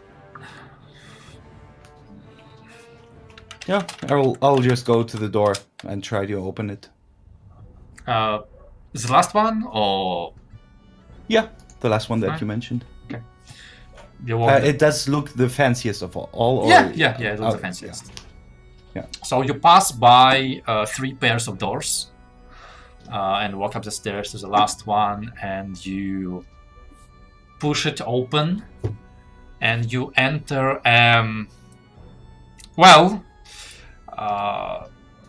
Quite obvious at first glance, this must have been a bedroom. Most likely the king's bedroom. You see a large stone bed with posts in one corner. You see remains of something. It must have been carpets on the floor. You see table, chair, like working table, a chair. You see dining table with multiple chairs. You see a fireplace with chimney going into the wall. You see another door on the opposite side, and you see stone. You see a statue at first, but it's not really a statue. It holds the shape of humanoid, of a dwarf, but it has no facial features, no arms, but instead it holds a suit of adamantium half-plate armor on it. And like that mannequin with armor is on your right side, closest fireplace. The bathroom is right across from you. On the left corner is a bed, and in the left corner is a mirror, a polished metal mirror with another like armoire underneath it. And between the bed and armoire, you see a relatively well preserved tapestry, kind of like gently billowing. I'm not there, but is the mannequin dwarf size or human? Yeah, dwarf. Yeah, well, I will just call back and say if you want to get proper adamantium armor, here's an undamaged one. Wanna rather take that one? And like looking at it right now, its design, its style is very similar to what Jahan used to wear. Like differences in carvings and in size, obviously, but like the style. Well, you knew that Jahan was wearing dwarven armor, but at least dwarven make armor. But it's interesting to see that styles have not changed much with time.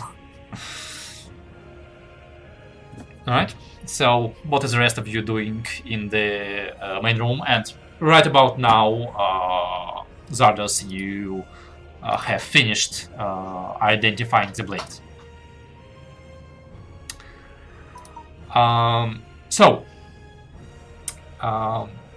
Can you post one small identifier in chat? I just want to check one property it might have.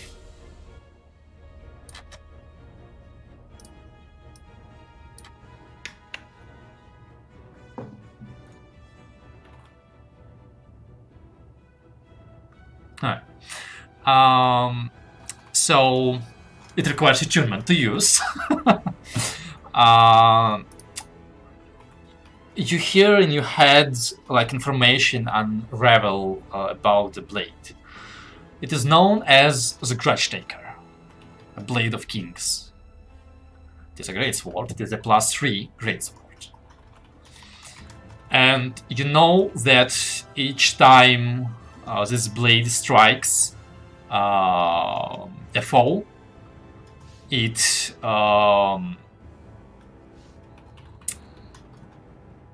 like sends all of the anger, all of the wrath, all of the grudges of the dwarves into the target to destroy it. And once all of the runes are powered up, it is said, oh, you think it should be able to kill anything. Just kill it. The problem is, you know that no human, no elf, no gnome will ever hold this blade. You're pretty sure that even a normal dwarf may not be able to hold it. And there's something sinister behind it.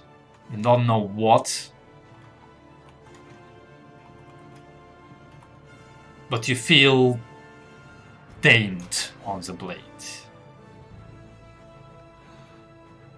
And more importantly,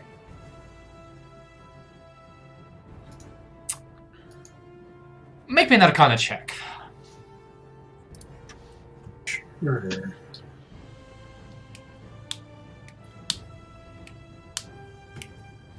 So, Bad.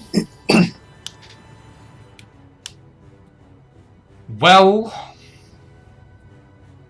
you just know that the blade is more powerful than anything you've seen in your entire life, aside perhaps from your own blade's unbroken form.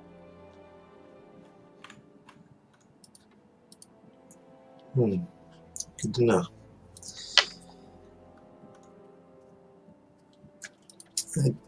So, Don't think we're going to get too much use out of the sword. Why not? It seems to be mostly usable by dwarves, and even then, I don't think most dwarves could use it. Not with the sinister side to it. Seems that it's even stuff about it that even I have trouble figuring out, but I don't think it's a good idea. We shouldn't use it to begin with. The idea just feels wrong if it steals souls from people. It's definitely a powerful weapon, but like I said, I don't think, even if we wanted to, I don't think we could get any use out of it. can I Then- attempt that experiment I wanted to attempt? Depends on what that would be. Like Having at this the point, skeleton the pick it most up. damaged skeleton kind of starts shuffling forward. Let's try and see what happens when this blade is held. Be my guest. I will take some steps back. The skeleton walks up to the blade and puts his hand on the handle, and as he pulls, he basically just, like, the moment he puts strength into his arm, he just collapses into a pile of bones. Well, that is swift. What did you learn? That it is good you have not attempted to touch this blade.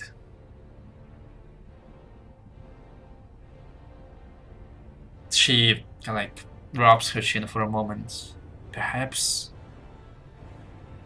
another skeleton shambles forward, and this time kind of like touches not the handle but like the blade and tries to pick it up.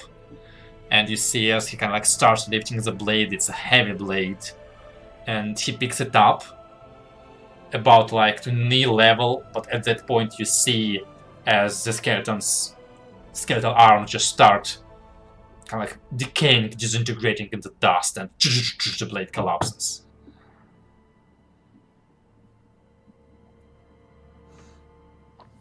So, how do you plan on transporting this?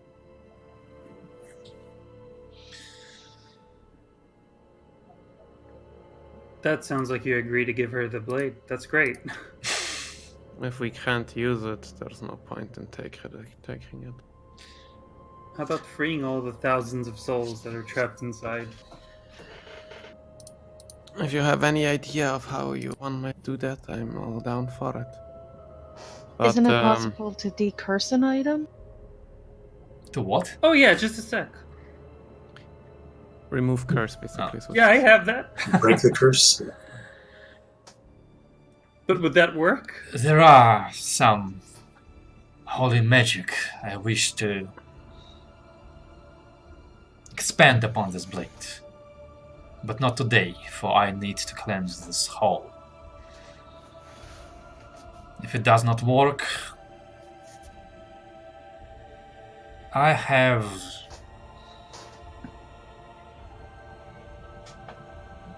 means of transportation.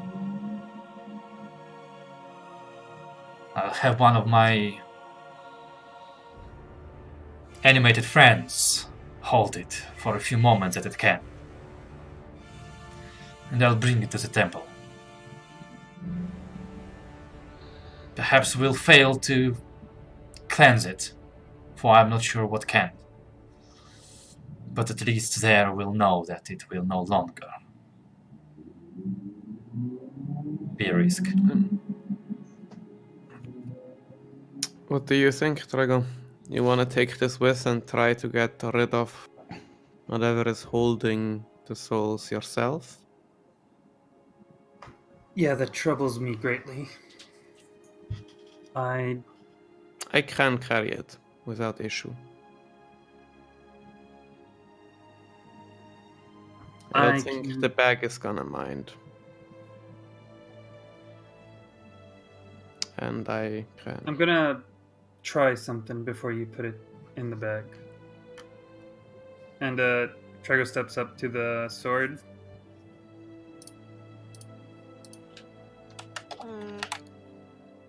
And cast Remove Curse.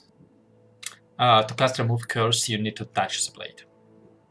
Do you touch the blade? You wanted to kill Trago? Here we go. Yes, I touch the blade Alright. with the handle. Yes, touch it. I would like you to make a Constitution saving throw. Come on, Ben Luck, where are you? We need you. Oh No. shit! No, we don't need you, Ben Oh Luck. shit! And that's how Trago So, died. about that King in Exile Dwarven Barbarian. It's fine. It's Yeah. just another arm. It's There's like a dwarven sized adamantine armor your friends have gotten, they have the sword. You want to reroll a dwarf? That sounds great, right? Alright. I'm gonna take out the dice roller. That's a 1. That's 1,001d6. You touch the blade and send the light within you inside. You feel it fight against the darkness. And then all you hear is the roar of thousands angry souls tearing at you. You take 66 points of necrotic damage. I'm out. Oh wait, no, I'm not, because she healed me in the middle. Oh boy. Okay, I'm almost out though. As soon as I see him take damage, I rush over to him to try and heal him. Oh, As I have warned you. But it is good to know I shall not attempt such a trick myself. I'm sure next day I could go at it again. No, you Another will crack not. at that one. She kinda, like looking at Trago's crazy wounds, she... Actually, I need to cue some more music. She kinda like holds her hand towards Milora. Do not rush to experiment your power. Do you intend to continue? I mean, I'd like to rest.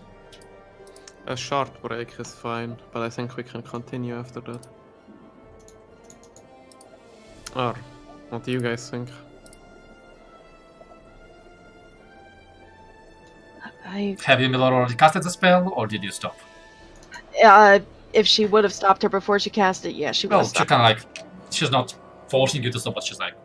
Maybe don't expand your spell slots? I don't know. Alright, she hesitantly she would have stopped. We will need to rest, that's for certain. If Then- there's no more evil in the halls, will we be able to rest here safely? I would not advise you to spend the night here, not until I finish my sanctification. But to bind your wounds, to catch your breath, you should be safe. Wait. This guy is dead. And this guy is dead.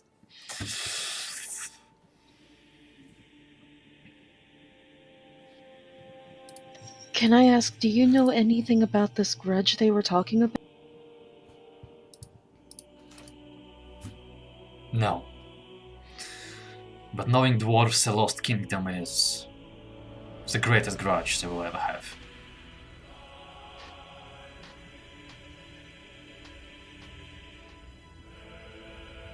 But they destroyed it. I mean, he destroyed it. Perhaps.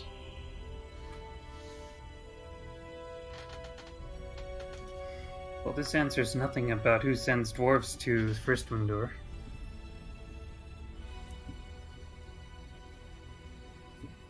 Is Leo still in that room, by the way?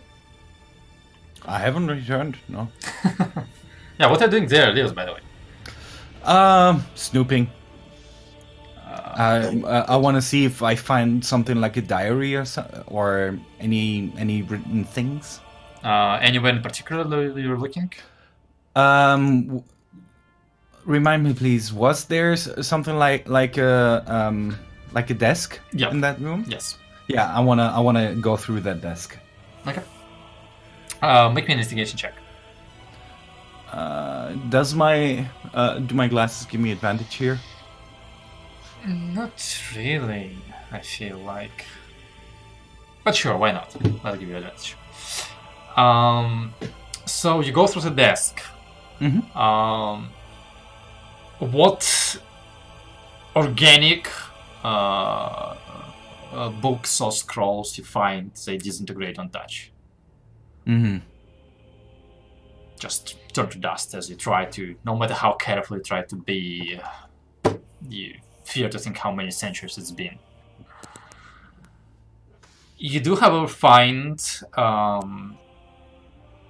few plates of metal, brass or bronze, you're not sure. Those seem to have like chiseled rune on them, and they are oxidized terribly with time. They're almost like green-black by now. You can barely make out the etchings of the runes, and it's in the Dwarvish, so you have no bloody idea what they say. But it does seem that some of his notes the king has kept on much more long-lasting material. You find his writing chisel. You find like a dried up inkwell. You find up it's like remains of a feather. It has no fletching, but just like as a stem. You find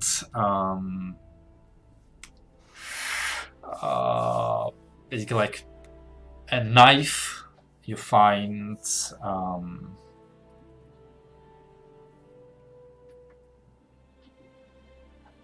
a set of carving tools.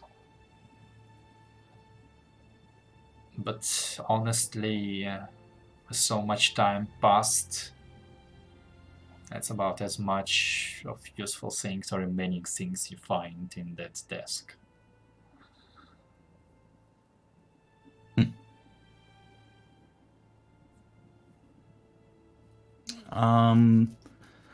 There was also that mirror that had something below it, right? There was And something like armoire. this. A What, wardrobe. what exactly is that? Wardrobe. What? Okay. Yeah, I want to go through that as well. Alright, you open the wardrobe. Once again, like the lower drawers that might contain, more intimate clothing are just dust, disintegrated cloth.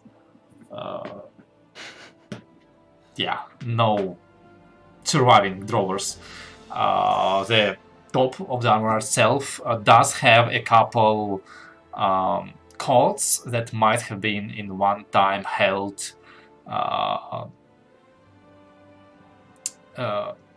that may one time have been beautiful, but by now all that remains is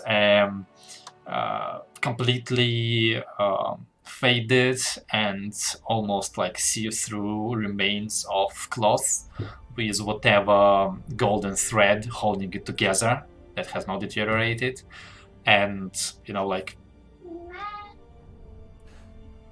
it must have been like a third mantle or something, but fur has mostly fallen off.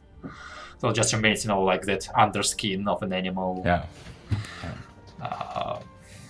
There are like a couple of those like mantles and clothes that are kind of held together by precious thread, but that's about it. And 1 second.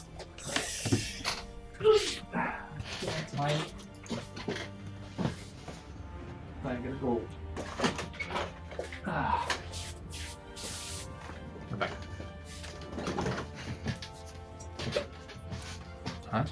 While he's doing whatever he's doing, the rest of you in the big room, what's up? Resting. Are you just like sitting down for long rest? For short rest, right? Yep. All right. Pretty much. Okay, all 4? Yep. Yeah.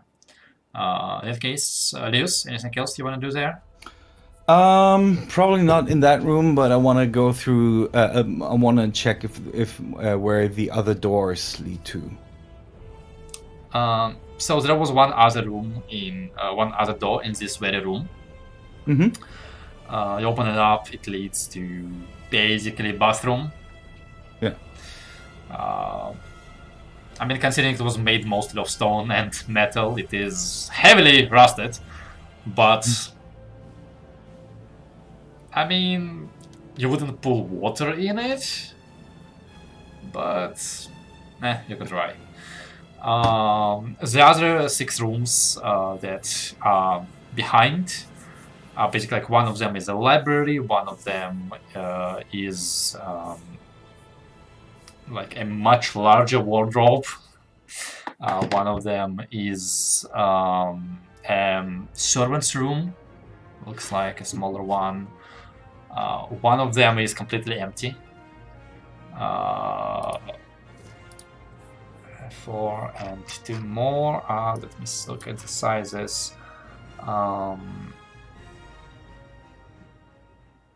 One of them is a small dining room, and one of them is a small kitchen. Okay.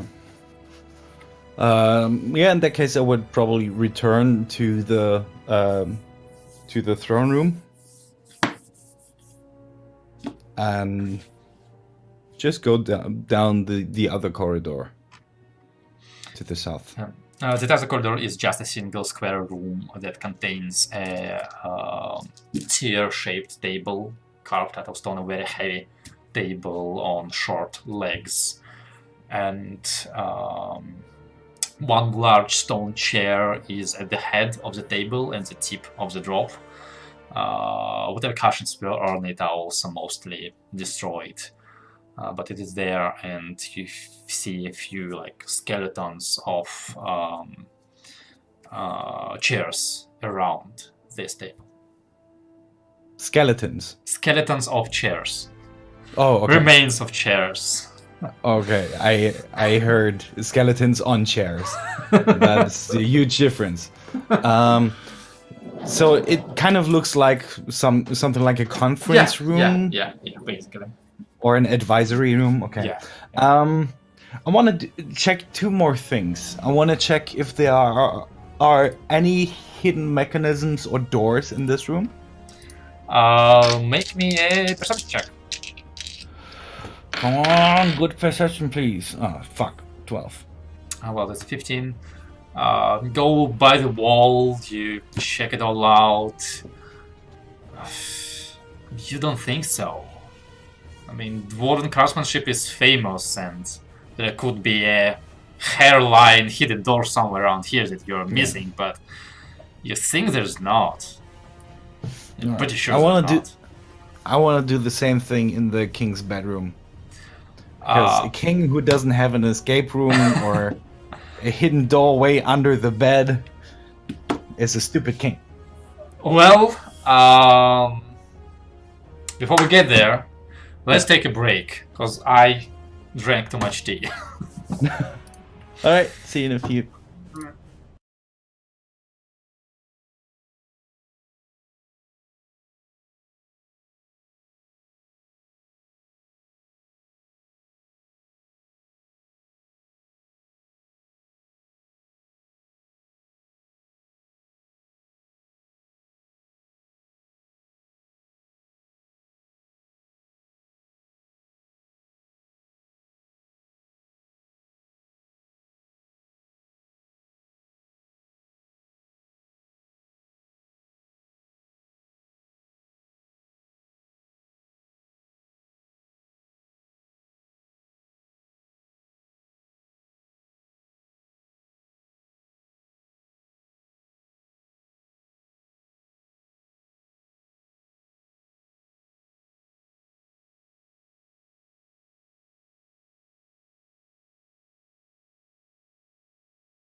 And we're back.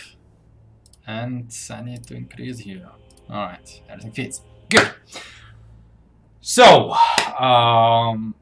while the rest of your friends are trying to prepare for a short rest, you leaves are sneaking and snooping around, trying to find the king's dirty laundry.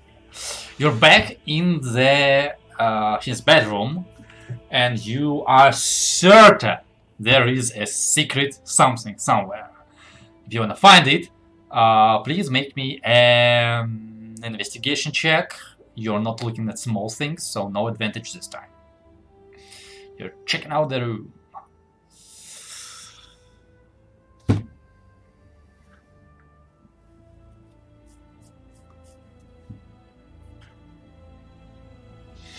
Oh, 17. Well done.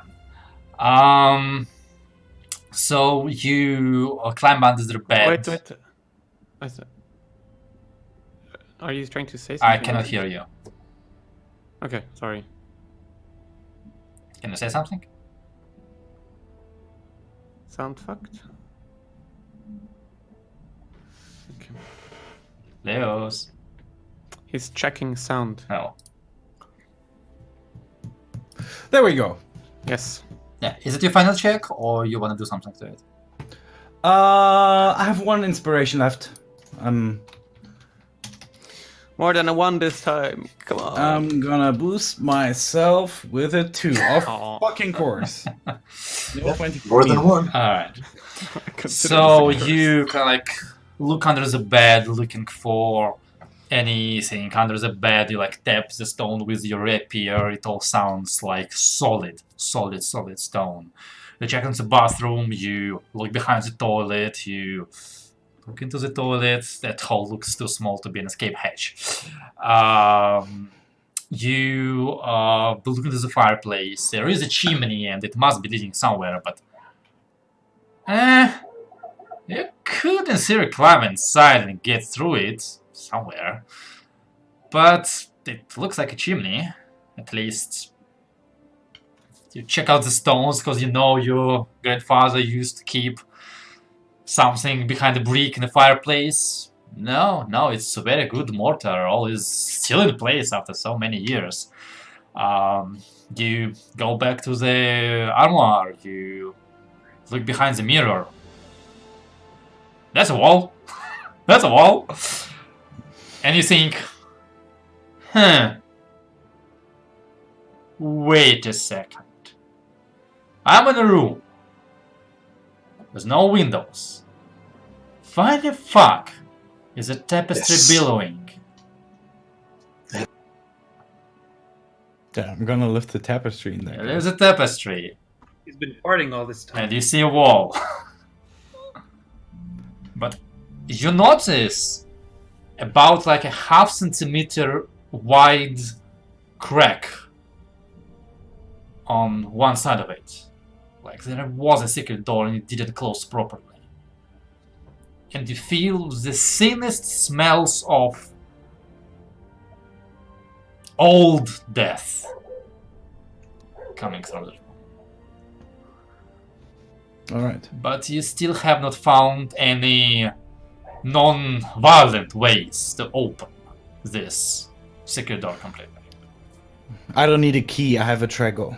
I go back to the group and I will tell them that I have found a door. A secret door. I haven't opened it yet because it smelled like old death. But we might want to check it out after this short break. Yeah, have we rested already? No! Yeah, that's why I Alright. my stuff. If all of you promise me that you're gonna sit in this room for the next 60 minutes and not move Yeah. anywhere. We promised to behave. Okay. Yeah. Okay, you're starting to take a short rest. So, while you take a short rest and you're welcome to roll your dice, you see as... actually, let me check what it does, what it requires. Oh, Song of Oh, Rest, everybody. She's untouched, she's good. Song of Rest is 1d10 for everyone. But you see as she passes by the braziers and lights them up and throws some herbs inside of them, which starts billowing through the air. And it's not the most pleasant of smells. You all find incense generally to be too strong. But in this old musty air, it's almost welcome. And then you see as she takes out a small glass vial and turns it around and dabs a little bit of herb smelling liquid onto her hands, and kinda does like this and does like this, and you see as her hands ignite in gentle blue flames, and she goes to the center of the room and starts tracing and writing some words and symbols and runes. Which languages anybody speaks here? Dwarvish, one? Elvish, and Common. Anything new? Primordial. Nothing exotic. Zardes? Druidic, Sylvan, Celestial. Zardes? Common, Infernal, and Elvish. Alright. In that case, only you, Milora, start recognizing those written words as celestial. And it looks like she is starting to weave a massive spell. And right about as you finish your short rest, she seems to be done withdrawing the spell as words and symbols are just fire on the floor. Not going out, not disappearing. And you, Treg, especially, start feeling a powerful cleansing energy start dissipating across the room.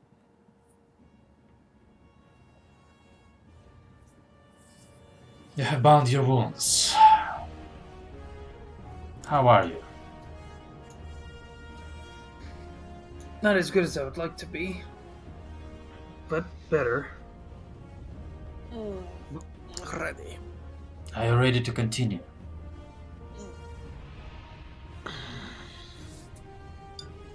Good.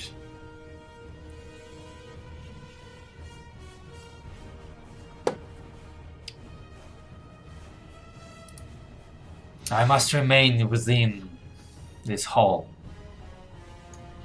But I wish you luck. If you find the dangers ahead of you to be too much, do not fear to retreat. Once I'm Thank you done very with much. this, I might be able to help you again. It will take me 23 more hours before I'm done. Did we leave the sword here with her? Did you? I mean, no one told me to pick it up. Because then it's just like lying somewhere, like It was nobody's gonna no, I'm step on asking it. Zardos because he's the last one I think who. No, wait, I was the last one who touched it, so I guess it's on the floor then. You and her skeleton. You wanna take it, Treg, or no? No, I'm trusting her to deal with it. She nods in your direction.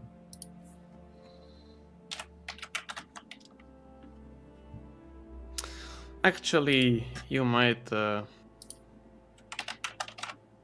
care for this here too. And I will not touch this, but I'll like turn up the bag of holding and sort of, think of the giant knoll flail. For that one to the crown is staying. The giant knoll flail, for that one to fall out of the bag and shake it out. This one here possesses you when you touch it, but it lets go once you manage to let it go. It's definitely cursed, and from the way it possessed someone to beat up his friends, probably the rather malicious type. I will take care of it. Sure. Thank you.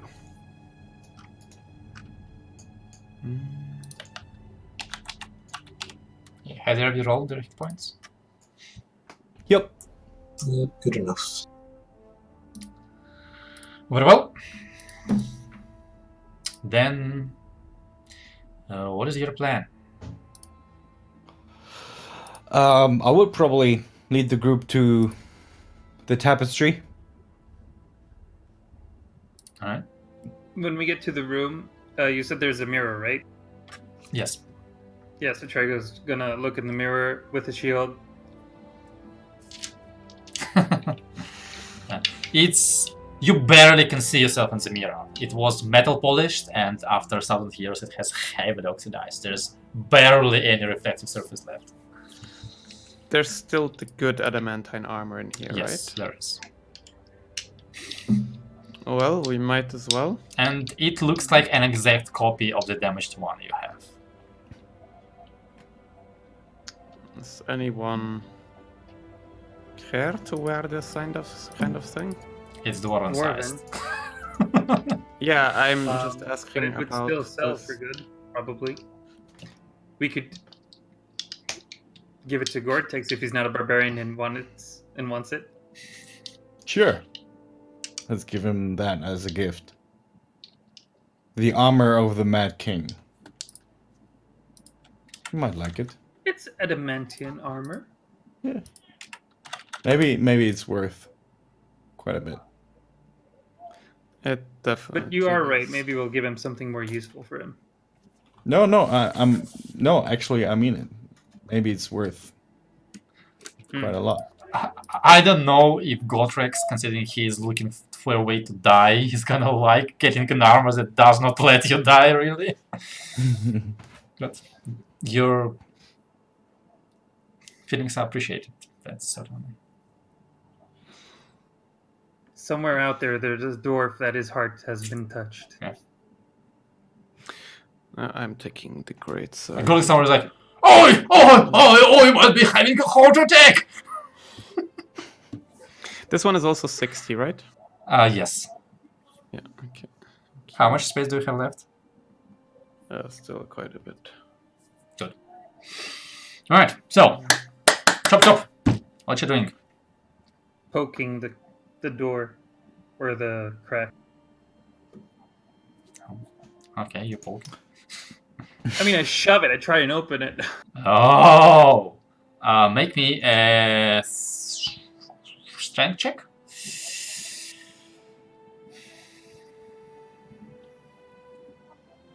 What's up with my rolls today? Like, you get it. Like, sure, if Leo says so, this must be a hidden door, but maybe it got stuck. Maybe that's not how it opens. Maybe you need to push, or you're not sure. It's not bulging. It's not bulging. It's not moving. Is there a switch for it somewhere? Lever, maybe?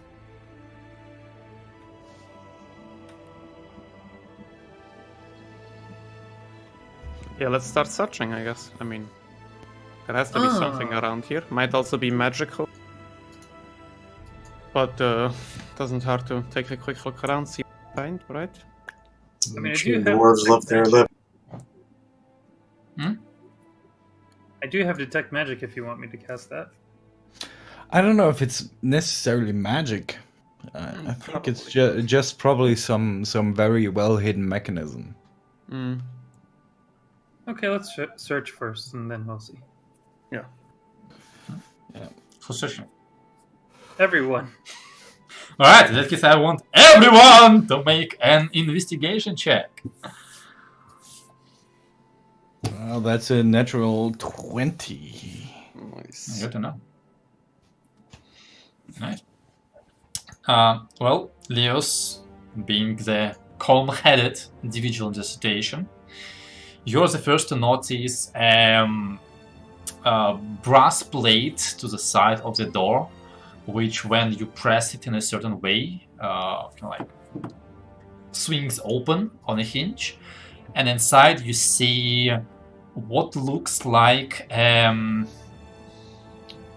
gearbox, but or at least a box, but the front of it looks like 1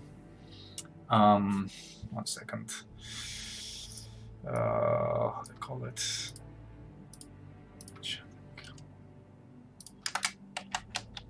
Looks like a cast of a ring or a key.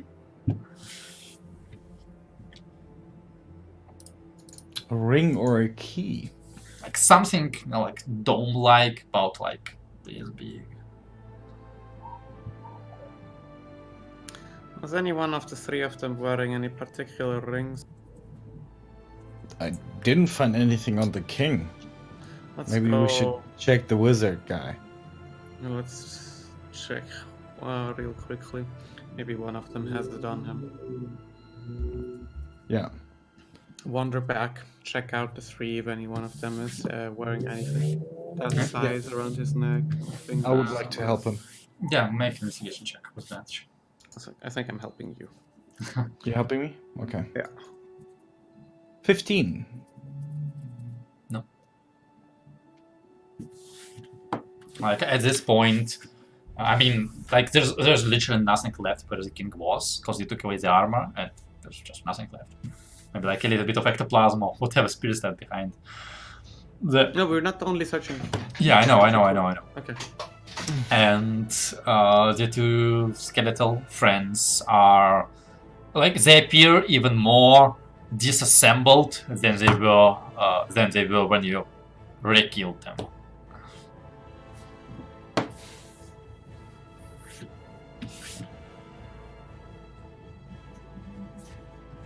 I think I'll search the room for a key, for in the cupboards or whatever, if there's a key or something.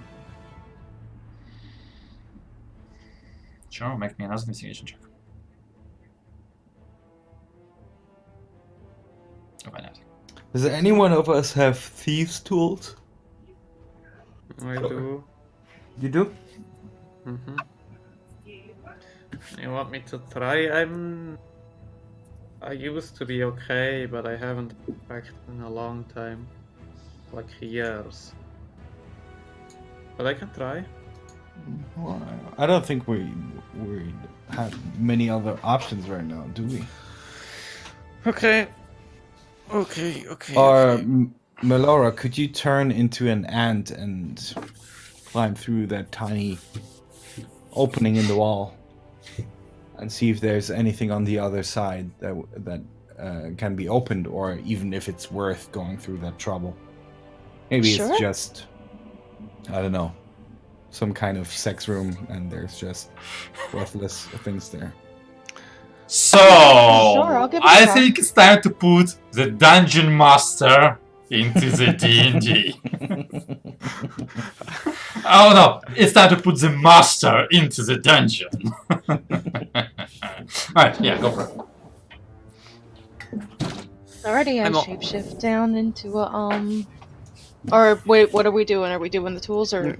Go ahead, we're doing both. As you're doing that, I'm gonna try and get Okay, this open, alright, but probably not. That's a good moment to do it wrong and cause the door to reclose and smash Melora. I mean, I will wait for the ant to pass. Okay, It takes a while to get the things out. too. Fair. Alright, so you will turn into a tiny ant and start going through the hole. This is very narrow, but it's definitely big enough for you to pass in an ant form, while Arlis takes out his tools. And why don't you roll for me while I start? Well done, team. So, Melora, as you make it through, you find yourself in a... It's a small room. It is a small room, quite indeed. But it is still like a 10 by 15 foot room, pretty big one. And inside you see... This is a jackpot. You see...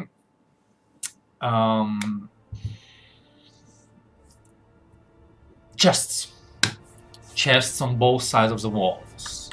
you see a large painting on one of the walls, about 5 feet tall, 7 foot wide, massive golden carved runed frame. The painting itself is grimed over and damaged by time, but seems to be a painting of a dwarven king of some kind. You see a couple stands that must have been covered by glass, but it is now dusted over. You see about 5 foot tall statuette of a dwarf that is made out of some black smooth material and is covered with whatever this gemstone is, Alexandrite. Yes, like has eyes of Alexandrite. And you see kind of like a shelf which kind of like has claws, upon which lies a thick bundle of silvery cloth that seems to have not been damaged by time. You see a beautiful carved brazier made of brass. You see a small table, carved wooden table, stone table, upon which stands a about 20 foot tall wooden statue of a tower. And kind of like half lying upon one of the chests, you see the corpse of the king.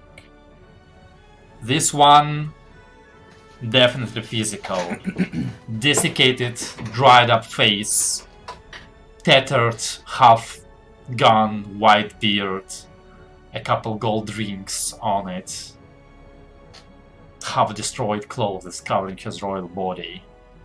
You see a ring on his right hand that looks like it will match that opening on the other side.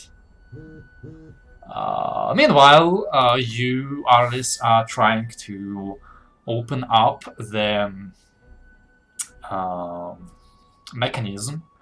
You can unscrew and open up the box, and you see a complicated mechanism inside, and you go, okay, I can pull on this, it's open first lock, second one, and then you kind of run out of hands to hold all of the parts of the mechanism together and figure out if I had better tools I might have done it, but just barely not enough. Yeah, no, I think this is one number complicated for what I still know. Well, if she can't open it from the other side, I guess I can try something. Alright, Melora, what do you do? What do you do on the other side? Did I notice if there was a crack in the door big enough that maybe I could squeeze the ring through to the... The crack is both not wide enough, and the door is like this thick, so it's gonna be pretty hard to even try to stick it through. Okay. But make me an investigation check. Alrighty. Alright. But looking at the wall, basically on the opposite side of where Arlis is tinkering, you find the same plate. It moves to the side and reveals the opening mechanism.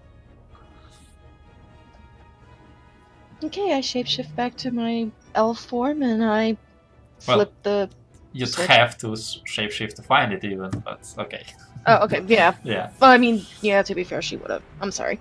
that's okay. And? I use the opening mechanism... I cannot talk. Try to use the opening mechanism to try and open the door. The opening mechanism requires the ring Oh! God, On I'm the so hand. sorry, of the dead king. Yeah, I Which will try to keep the technically ring. constitutes as desecration and tomb robbery. Not if I put it back. I am sure that Miliki, I believe, is your date of choice, will understand you. I'm sure she will. So do you take the ring of that king? Yes, I try to take it. Alright. Make me a dexterity check.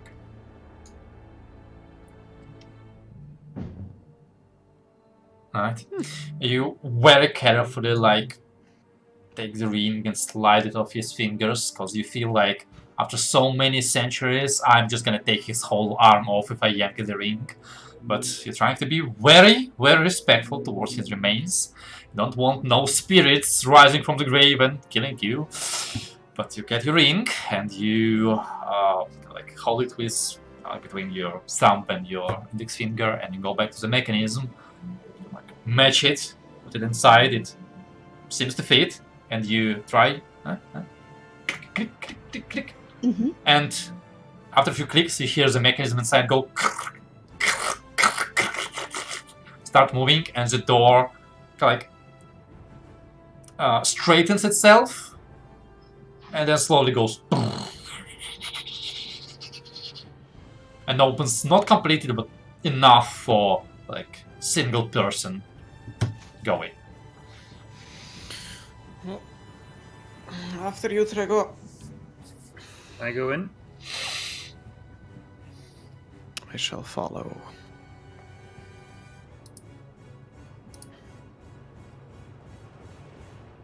Wait. So, Yes. So as Wait. we come up, Wait. Go for it. As you come.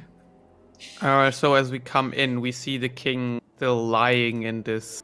Yep.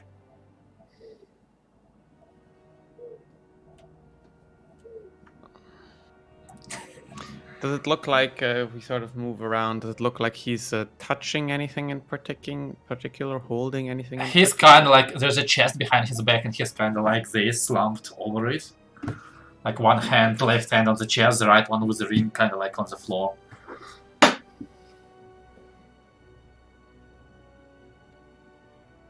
How do you think he died? It's only the one chest in the room. Nope, there are multiple chests. More than 5. Starvation? Hmm? Starvation?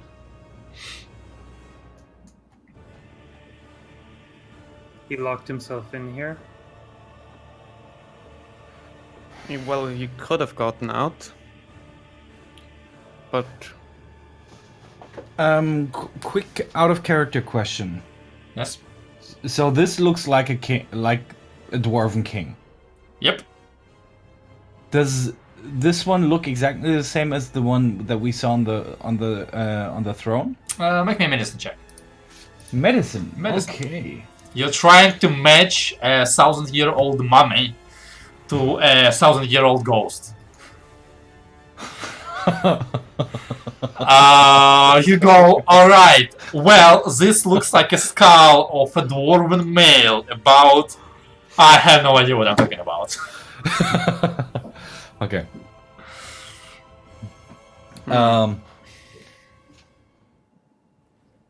Should we just take the ring? I mean, Milord technically still has it.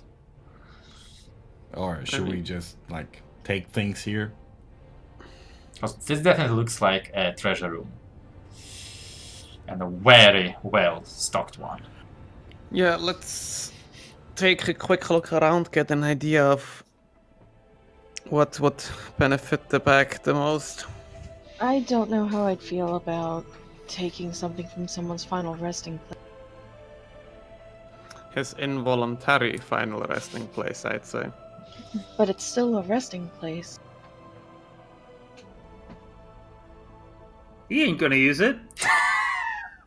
It still doesn't feel right.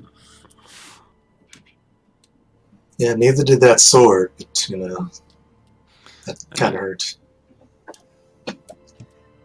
Well, So how whatever we about... can- Let's see what we find in them first, and then we'll decide. Maybe we will find more cursed items, and then it would be actually helpful to this Forsaken world to get rid of them and place them into the lady's hands. She can get rid of them. I'm still troubled about how this king died. Yes, it makes very little sense. Could I maybe do a medicine check on him to see if maybe there's, well, no, if there's no decaying or like There's stuff no that would show like a tissue. wounds or anything. Yeah. You can try and look. It's very unlikely, but you can try.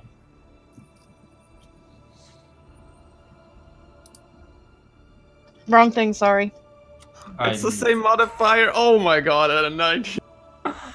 Okay. Well, being the best, the closest thing to a forensic scientist your group has, you like carefully remove the clothes off of this king, and you like try to find any signs of violence on not so much his flesh, that one is mostly like gone or torn up or just turns to dust, but more on his bones. And you find, like, over like the next 20 minutes of checking him out under like lights of your friends, you find 0 wounds. Like, you actually like find old like re-healed like bone fractures, but you find no wounds that would have given you a cause of death. At least no wounds that carried themselves to the bones. That strengthens Arlo's thesis that he died from starvation or thirst. Well, the point is he had the way to get out of here, and he still chose to stay in here. Whatever madness that had him, it compelled him to do so. Or just... If that madness was connected to the sword, you'd think the sword would be in here too, or his body out there, not separated from each other. So probably something else.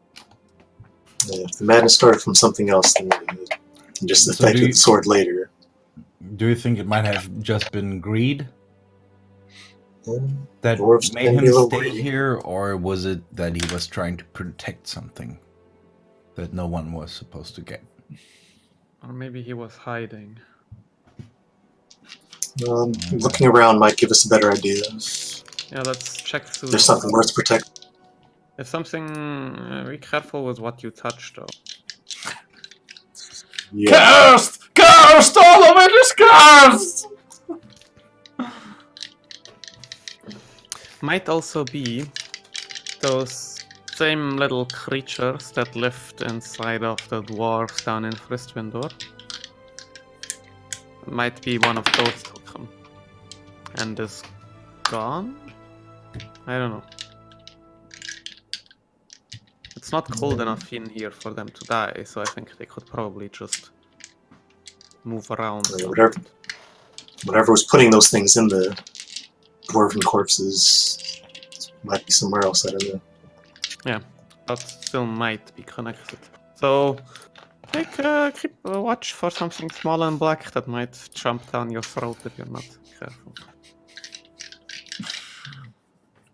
I put my fist in front of my hand, my fist in front of my mouth as I start opening chests. Okay. So, as you open the first chest, you find 400 tiny mimics. No. So the first few chests you open are filled with gold coins. You'll need to spend time to count them if you are so inclined, but you think there are thousands of them, at least 5, maybe more. You'll need to spend time. Then on those display cases, basically, you find this is one long display case. You crack it open with your thief's tools or with force. It just takes a little bit of time. You find gemstones. Beautiful gemstones. You find a large piece of aquamarine. a single black pearl lying on a tiny, tiny pillow. You find a green emerald, bright like grass itself. You find a smaller one, simpler cut, simpler color. You find 10 eye agates. You find a huge, round, like circular color, carved golden yellow topaz. You find a little pouch, or more like a couple pouches, one of which contains 20 malachite stones, one with 5 moonstones, one with 15 moss agates, one with 7 red spinels, 6 sardonyxes, and a small box that contains 25 turquoise stones. You figure out that those numbers are, they're relatively small, they're semi-precious, but their numbers are impressive. Aside from that, you look around the room, there is that painting, which you're not sure if the painting itself is worth anything, it definitely requires restoration, but the frame is gold. It's not 99% gold, it's an alloy, but it's gold. The statuette of the dwarf is made of ebony and has alexandrite gemstones instead of eyes. It's big and very heavy, but looks like a rather precious work of art. In other displayed cases, you find a gray metal, almost untouched by rust, steel pendant with lapis lazuli gemstones. You find a golden chain with bronze hangings upon it. Upon those claws of a shelf, you find a thick bolt of a silvery gold cloth. It seems to be untouched by time and feels more like woven metal rather than cloth to the touch. You find a pair of gloves that are once again untouched by time, and the color matches that of platinum. You find the brazier, which contains no coals, but, well, it is definitely beautiful.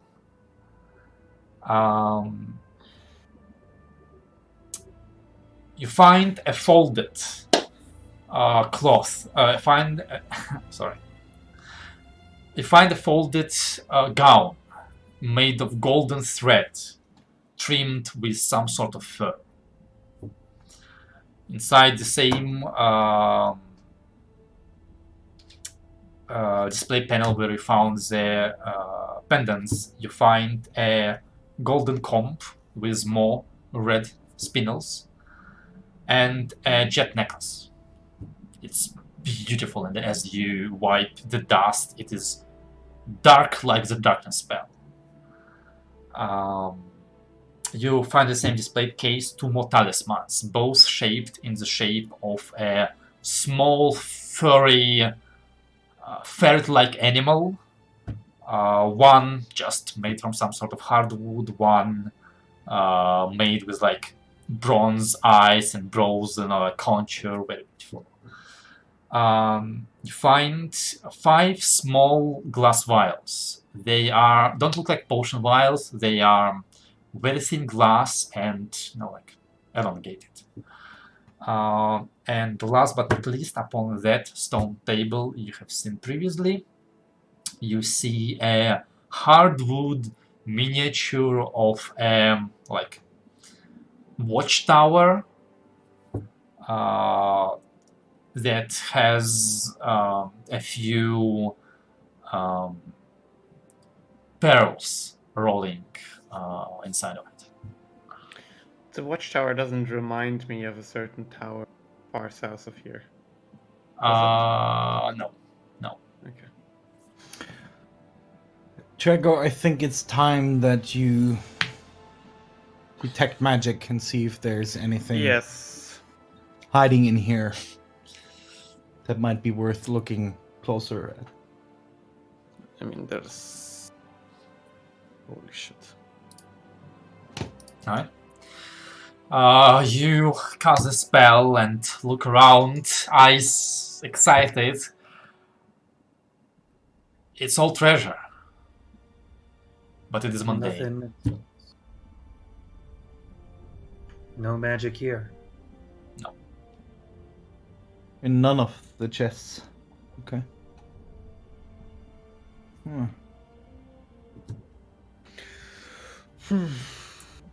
Just out of curiosity, go over to the painting and on the wall, and can I check behind it or see if there's still any? Make an investigation check.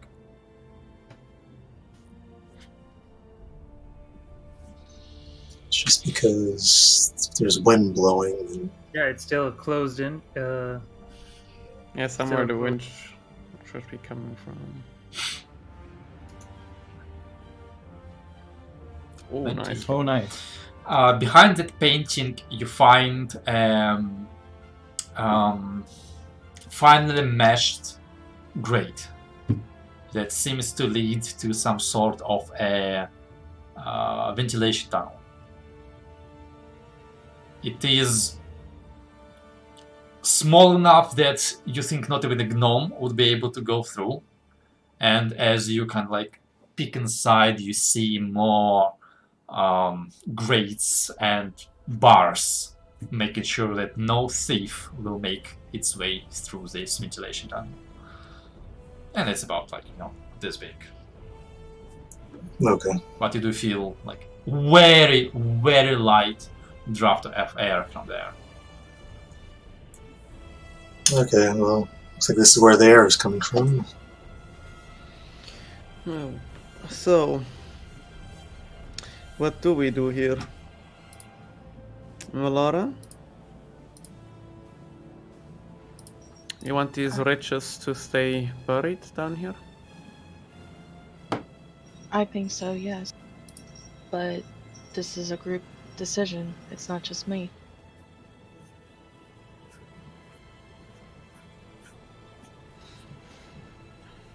I mean, it's just money.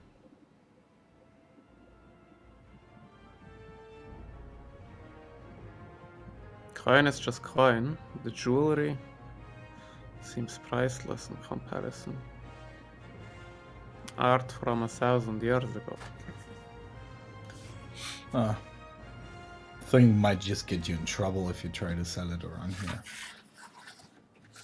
I mean, Probably have to Oh. take it to. definitely. You are the worst Tomb Raiders I have ever met.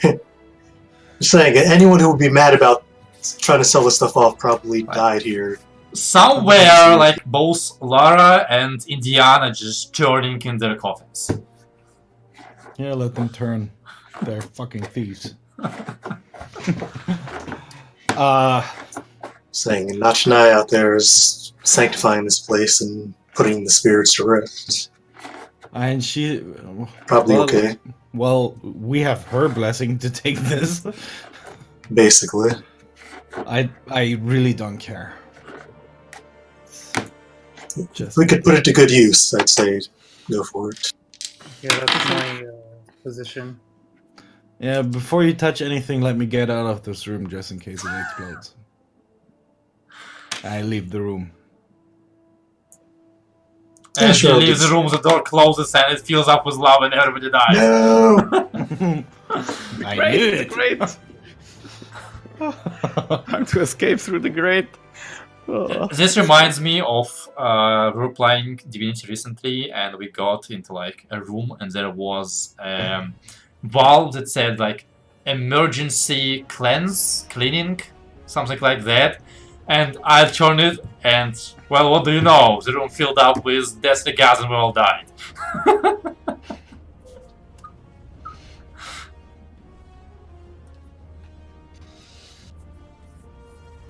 I think we can use this treasure for good use, and to do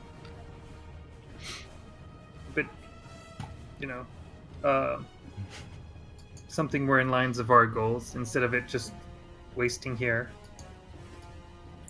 If we don't take it, someone else will. No, now that the place is cleansed, yes. If we actually cleansed it. Sooner or later. Yes. Yeah, being worked on. Dan, could you potentially... 2 campaigns post- later, your new party comes here. What kind of fuckers left this shit behind? How tedious! It's like a dungeon with no zombies, no skeletons. We just shot inside. Yeah, you had a question. Could you post a list of the beautiful jewelry that was laying around here? I really cannot because I have to have it edited before you do that. Can you post just everything? Can you maybe make a screenshot without the what it's worth part? No. I did not make it givable, sorry. Well, that... Or there's just stuff in between that we haven't found yet, and he doesn't. Yeah, I really don't want you to like see all those like cursed in parentheses. Oh, Or more like ebony statuette of a male dwarf with Alexander eyes. Open bracket. Not an actual statue. Close bracket. Don't worry, we weren't gonna touch that one anyway. Yeah, so probably fine where they are. Can you remind me again what we saw other than the jewelry, tower, lots of gold? So dwarf statue, a lot of pendants, chains. You saw a bolt of like weird-colored cloth. You saw the platinum gloves. You saw the brazier. You saw like golden gown with fur trimming. You saw a gold comb. You saw the painting, the frame at least. The tower miniature, a few talismans, and 5 small glass vials. That's the gist of it. Are those vials empty? They're looking. It looks like there's some sort of liquid inside of them. What color does What's it the have? expiration date of this milk? It's a little bit hard to say because the glass is not necessarily transparent. It is colored in its own. Can I just like open one up and sniff at it? And you just unleashed a 1,000-year-old dwarven virus. Yes. I'm ready. 0. It's like it immediately hits your nose as a smell of a very strong, very concentrated, some sort of perfume or yeah.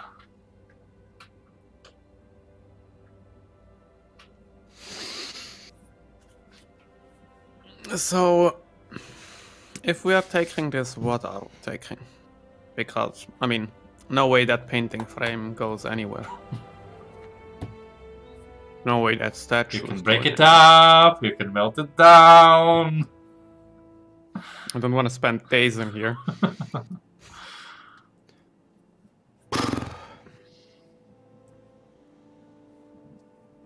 Well, admittedly, nothing you have will provide you with heat sufficient to melt How- gold. How about this? I still have the feeling that we haven't really found the source of all the undead. Definitely not. Oh, of course not. We So- haven't found the ancient here.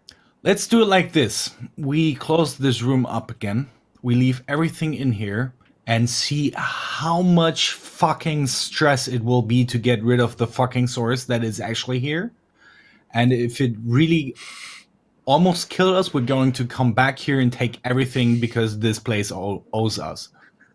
Wait, And what? if we go through there like flying breeze and just have to bitch slap some other skeleton, then we leave it here. Okay, understood. 4-arm king with 4 insta-kill swarms. Okay, what I do, like, you walk into the room, and the king says, "Hello there!" Melara, Hmm? can I have that ring? She hesitantly gives it over to. We just use it to close the room again.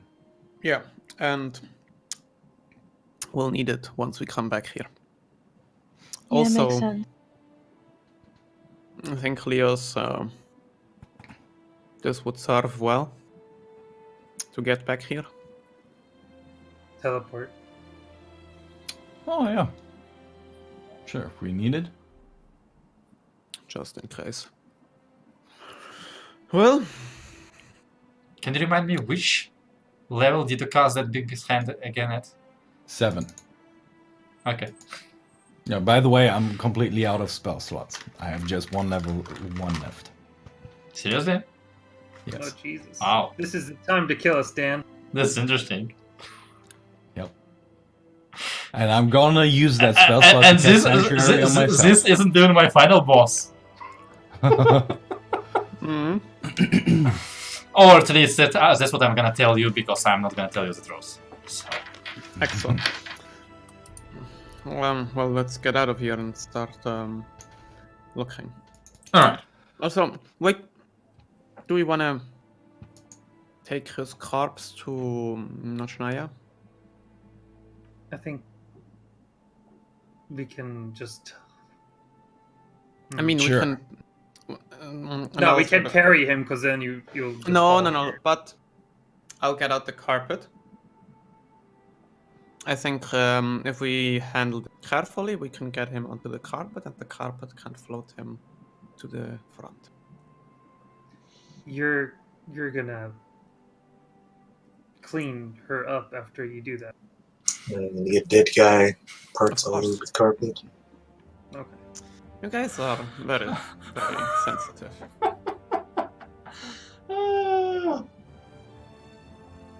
What a story you could tell. I slept on the same carpet that did that guy. Like, I slept on the same carpet as a 1,000-year-old dead Dwarven king. I slept in royal ashes. Yep. There's the one. I'm basically covered in them. Yeah. Like, I just imagine you're like telling those stories, and Albert is like, Yeah. go for it. Okay. I'm gonna help Sardos by sort of moving the carpet while he carefully tries to. That just make me a dexterity check, just to see how careful we are. Does he have advantage from help? Yes. Oh boy.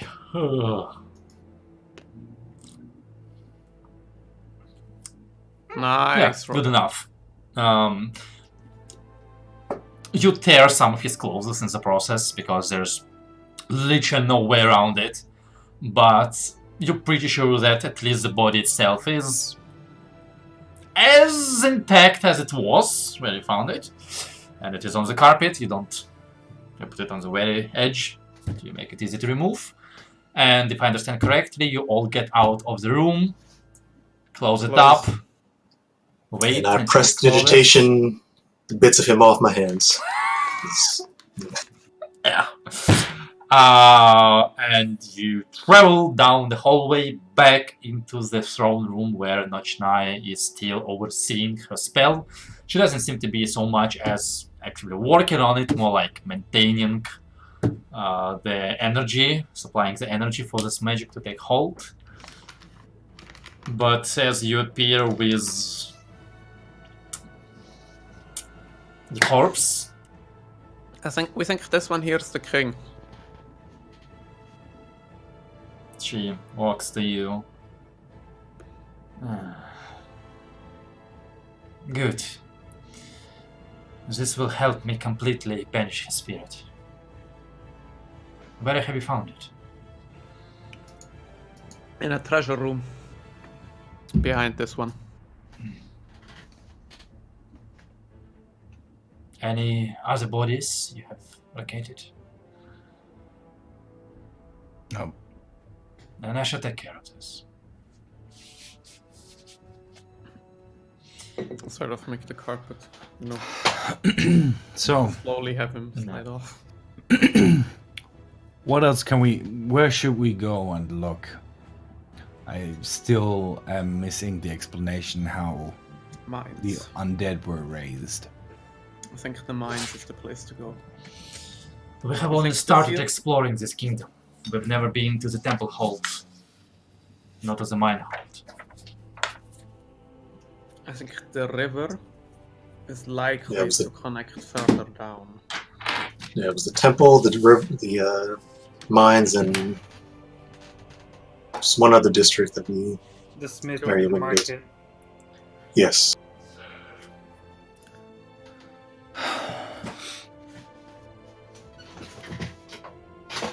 My money is on mines. But it's also the part that's probably the hardest to search. You go search some temples, he'll be done pretty soon. Or, I don't know, depending on the size of the city, but I think he'll be done pretty soon. Go search dwarven mines. Who knows how long you're actually searching. We could start with the easier ones, the temples and the market areas, just in case. Probably go a lot quicker than the mine. Anyone have any way to maybe find one other of those creatures, the small black ones? That might give us a lead. Not me. What creatures? I mean, the ones that were inside the dwarf. Oh. Parasite things. Mm-hmm.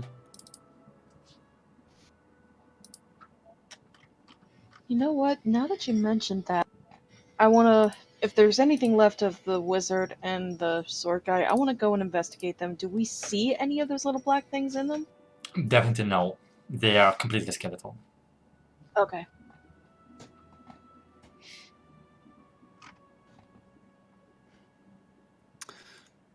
Maybe these are pretty independent. Maybe the one is responsible for them dying out in the first place. And something else Oops, used sorry. the opportunity. But honestly, no idea. I have that, but not today. Give me 1 sec.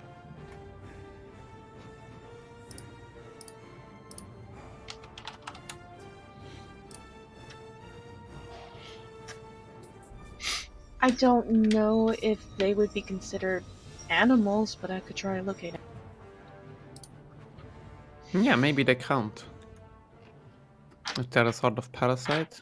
I mean, why not try, right? Yeah, couldn't hurt. I set the staff down, like I tap it down to the ground and I cast, locate animals or plants with 2 charges. Can I cast the spell? I'm just see what the Yep. range is. I think there's a lot of range.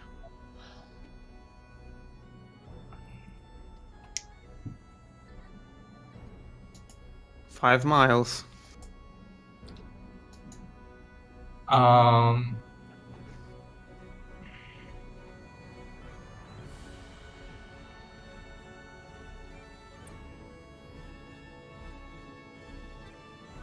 Nine. No beast.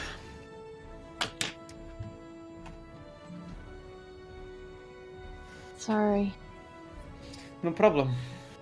We'll just have to go looking, I guess. I mean, what else are we gonna do? Might as well start somewhere and not stand around, right?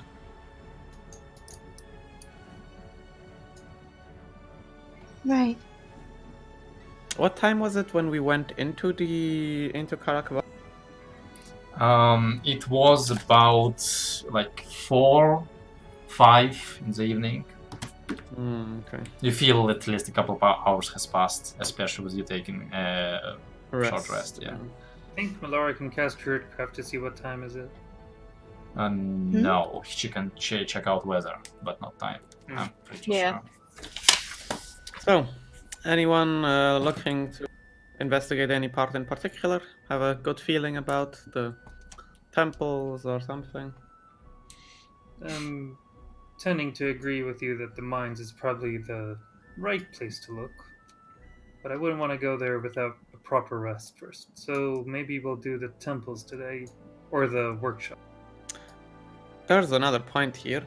If you speak about a proper rest, I don't know how easy it is for someone to escape from this place, but I imagine, whoever is the agent up here, if he has any way of telling that we've been inside here, then he might make a run, wait, or spend the night just to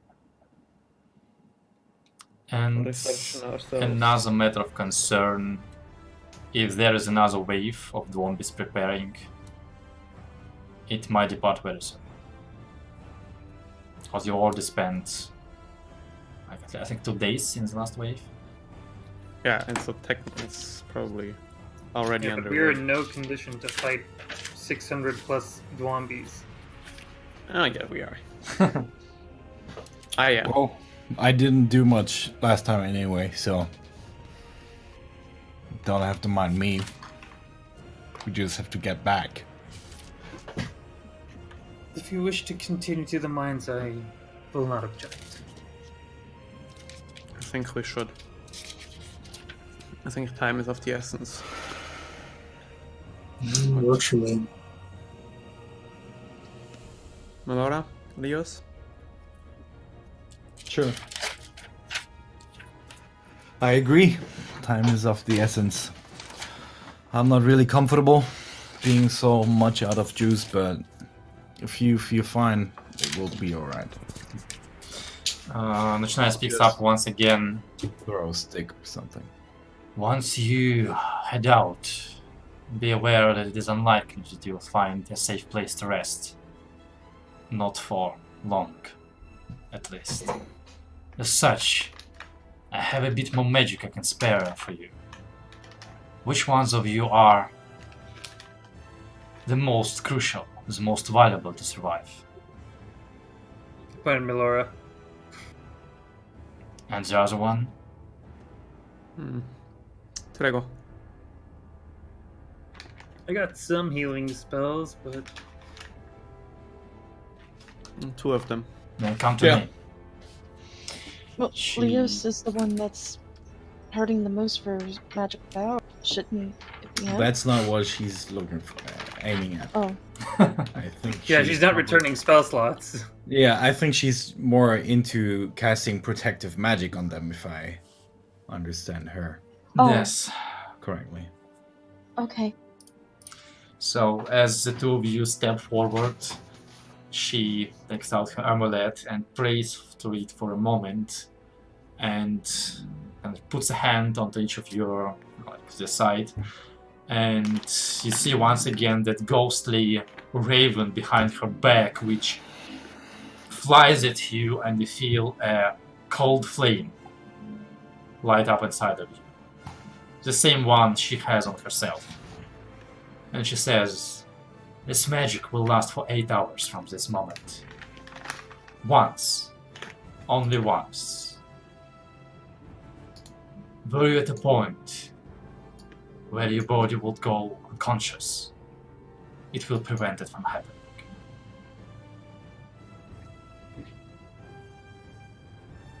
Leos, you want this?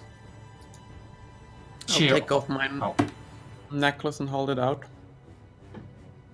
It's a pretty simple command, and you can blind people with it. If you like. Doesn't require attunement. I just like it back. It's special to me, but under these circumstances might be a good idea.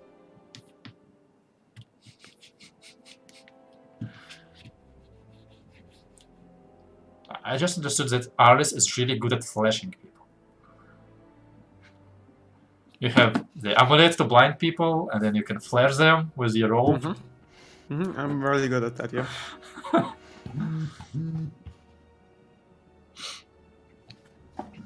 Well,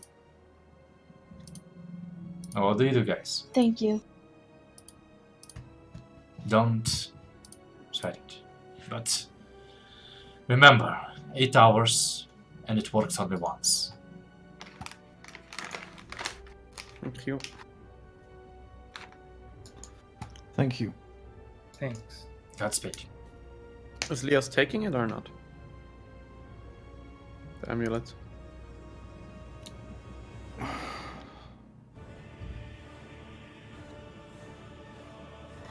No. I still have 3 items that I'm attuned to. It doesn't require attunement. Oh, it doesn't? No. That's why I'm offering to just give it over. Oh, sorry, my mistake. I thought it requires attunement. Well, if in that case, I will take it. If I can blind people with it. It's Sure. a gem. It's a gem of brightness, and it has 43 charges left at the moment.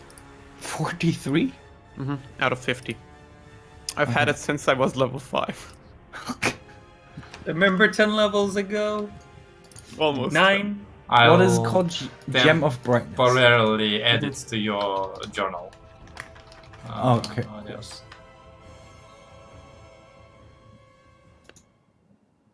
Ah, there it is. Awesome.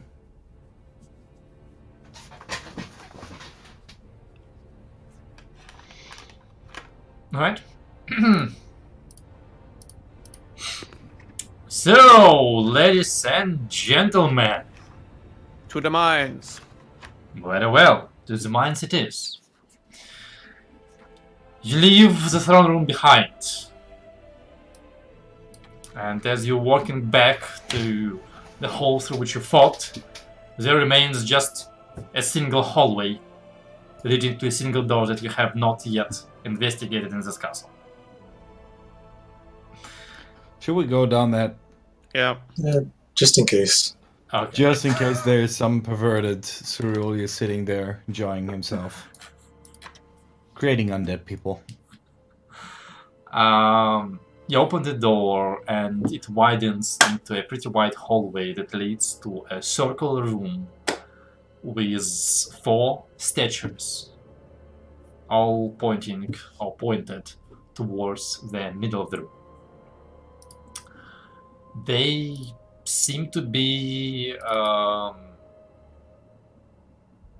statues of dwarven kings, and they seem similar to the ones that were in the main plaza, but this time each also has a metal plaque underneath them. I'll read it. Right? One sec.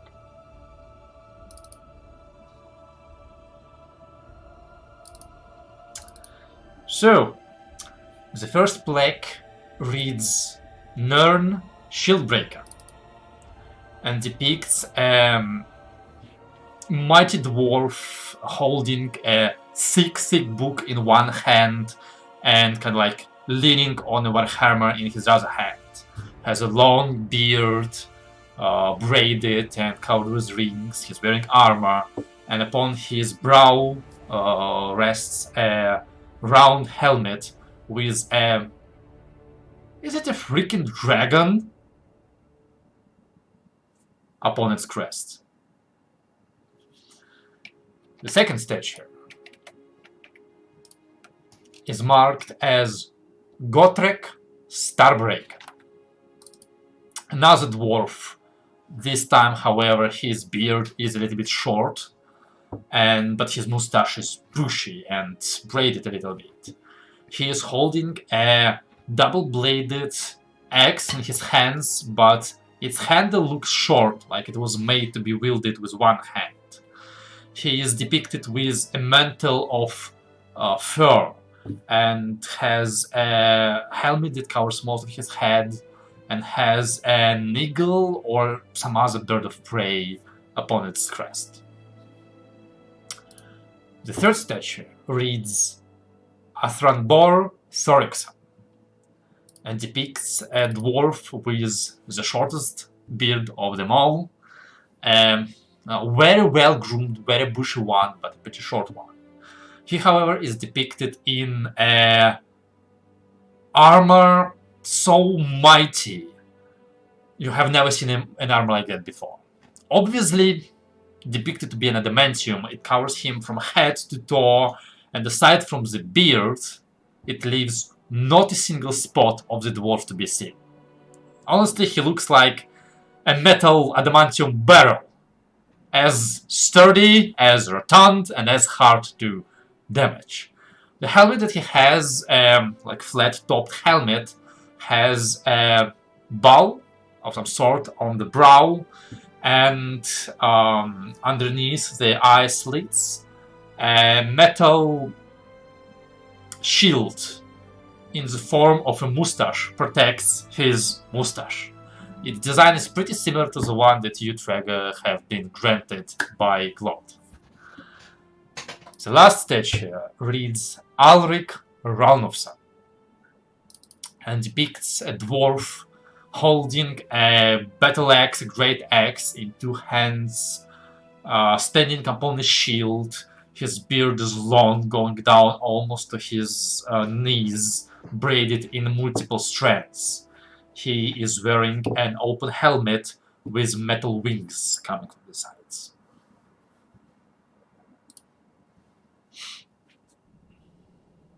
Seems like the resting place. I think resting place? I think like audience hall. Is there room for more statues? Not currently.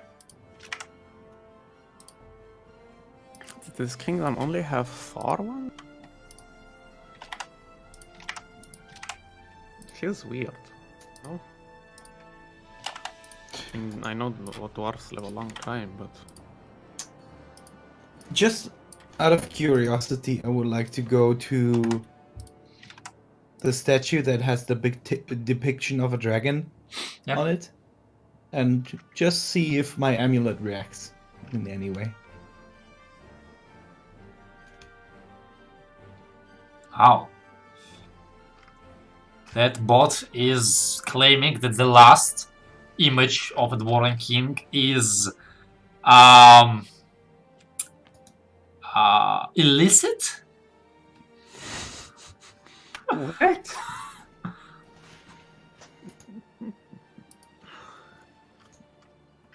Okay. The fourth one that we don't see yet, you mean? Yeah. Are you trying to send us illicit dwarven pictures? It says it is illicit. What the fuck? Who are you, Clyde bot? Why are you here? you can maybe try to screenshot the picture and post that. That sometimes works if it checks, Ugh, but it shouldn't. whatever. There was a question. For me, I believe, from someone. Yeah, Leos asked if his flute is reacting to the statue with the dragon. It's a statue. Yes. It does not react. Huh, too bad. Can you... Does it work for you? Yeah, we can see that. Yeah, Okay. it works. That's the last one. Yeah, definitely. Beware, people. This is definitely NS. Not safe for work. Yeah. Yeah. That beard, like, I looked at it. Guys. Yep. I mean, Anyway. let's continue. Alright. I mean, this might lead somewhere, but I doubt. I mean, Nochnaya did say that the castle seemed clean. So she said.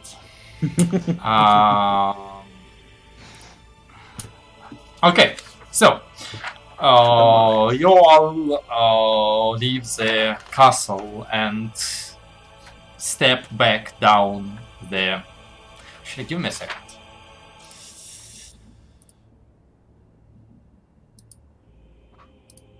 Okay, better. Because it was flaking out a little bit. And step back down the stairs that were leading up to this castle.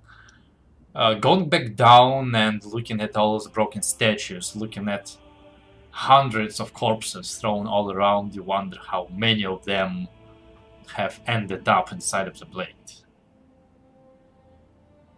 But you find your way back to the plaza and Looking at the statue of the king, you reorient yourselves towards the mines.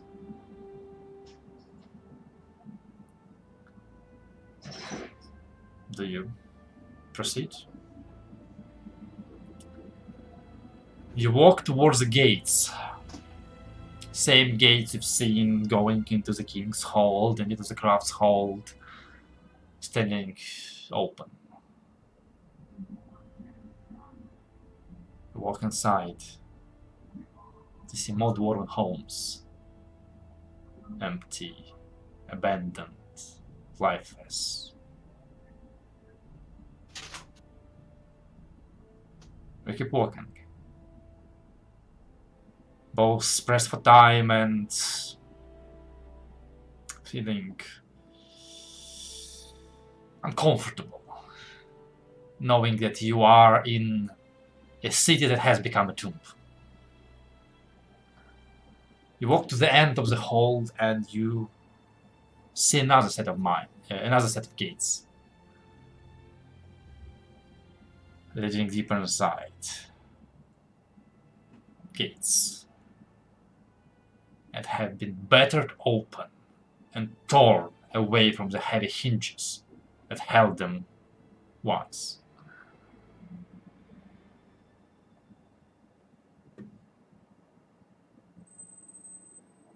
Do you proceed? I'm already here.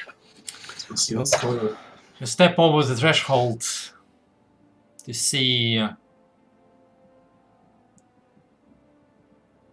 dark. Battered inward, by the way, or outward? Hmm? Is it battered towards us or inwards? Towards the center of the city. Okay. So, yeah, inwards. You stare at dark openings that must lead towards the mines. You see the few more constructions that are placed here, smelteries, processing plants, warehouses, chimneys stretching into the ceiling and disappearing into the mountain. You see most mines, their entrances collapsed, blocked.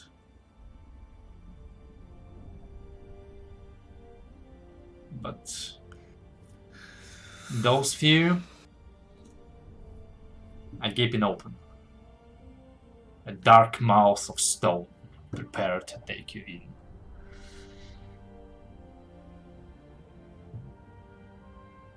What is your decision? They're all three repaired?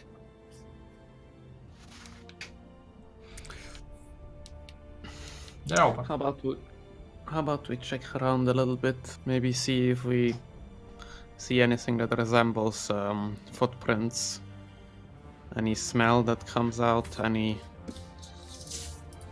water that can be heard streaming. It's unlikely. Might as well try.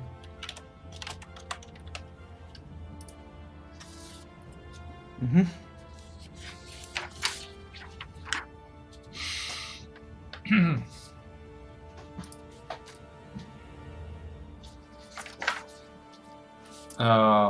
Spread around in search of more clues. I'd like perception checks from everybody who's searching.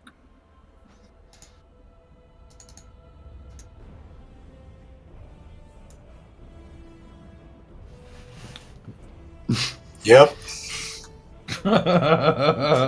It's almost really good. Guys, this place is dark, or should be. I don't think there's anything here, guys. You peer inside warehouses and steelworks and smithies, and you find traces of life. You find tools still not put away. Find ingots, working clothes. You find tools. And you find no bodies. And No water you can hear from here.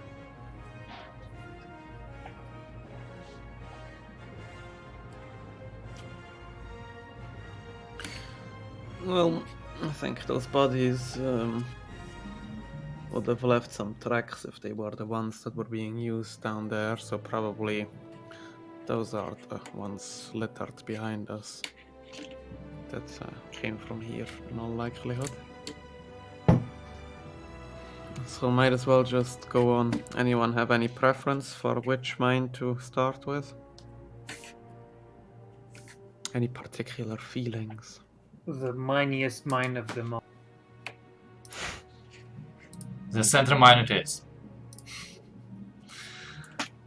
Alright. Yeah, fuck it.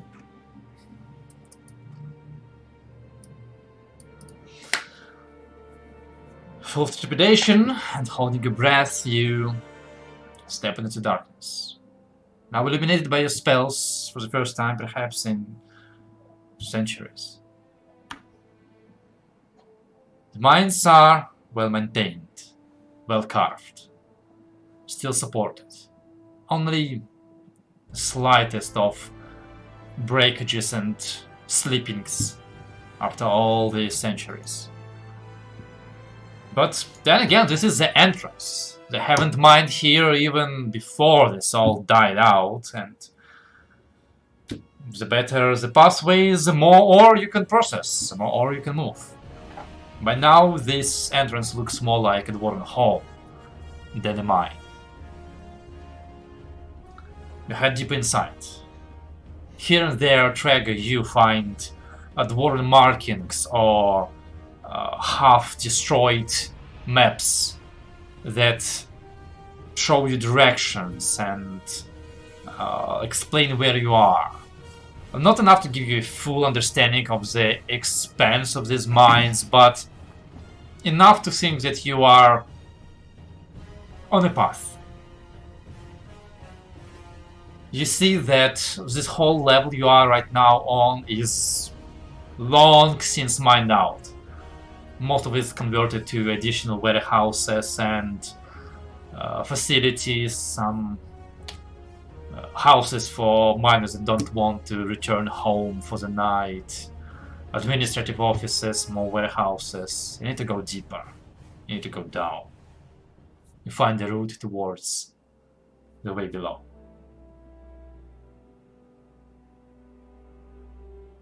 You continue onwards and downwards, passing through gates and going down ramps, down a level, find the etchings, find the markings. Here and there you strike a blocked pathway. A pathway that was not a natural collapse. Here and there you hit upon a corpse. All civilians, all unarmed, aside from an occasional pickaxe in their hands. But deeper you must go, until the hallways and tunnels you're in start becoming less and less crafted, more and more looking like a work in progress. And that's when you find another old map, attempt at the map. There's no way it is complete or fully mapped out. But this one is looking a lot more like natural way a dwarven mine would follow a seam. Narrow pathways, winding, webbing, reconnecting.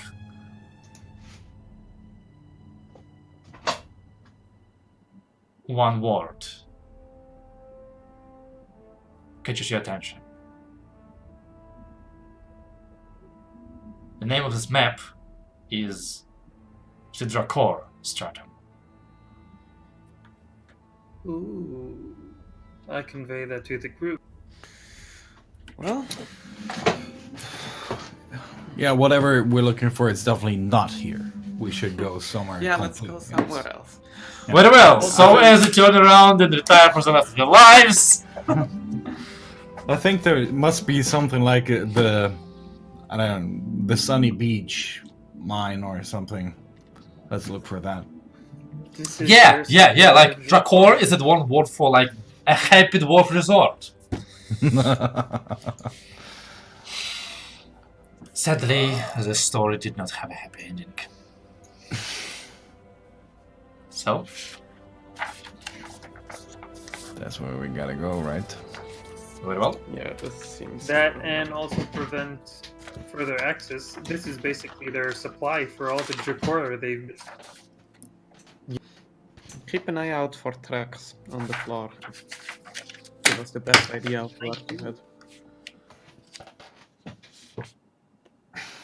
As you leave the map behind and head yet even deeper. It's the first time you pass through a gate, an arc that is not worked. It is not covered in stone.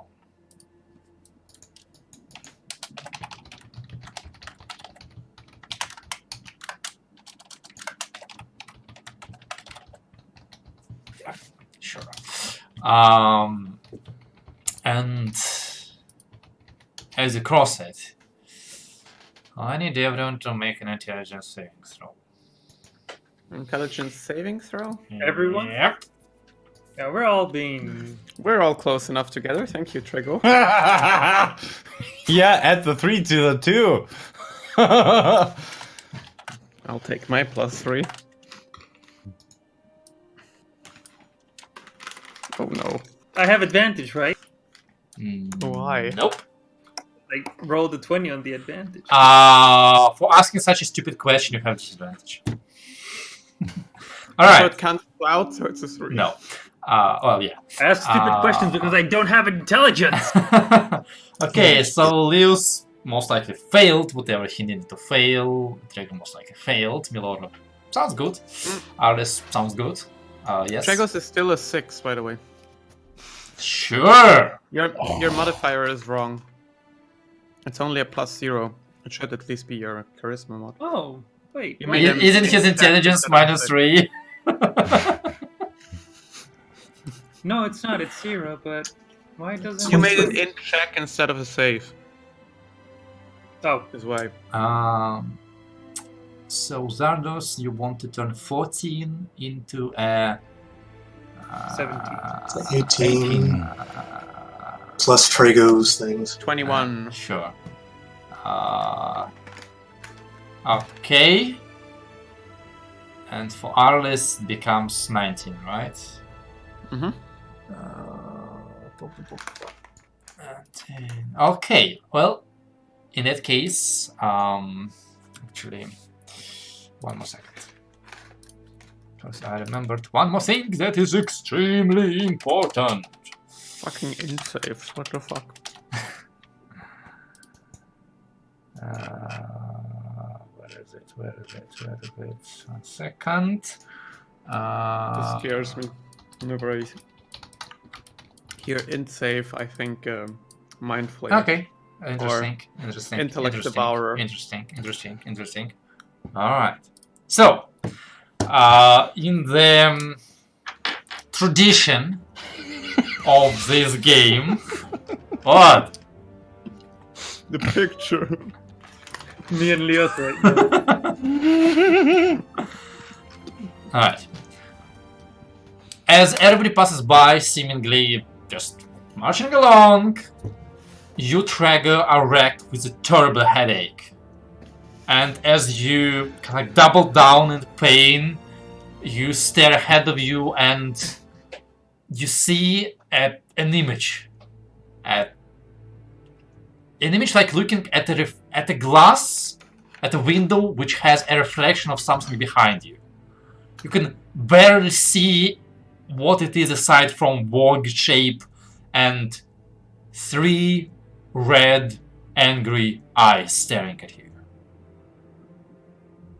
From behind me? At you. Oh. Now it's watching. And inside of your mind you hear... And the headache is gone. Someone just puked in my mind. What? I don't know, I saw 3 red eyes up ahead. And voices in my head.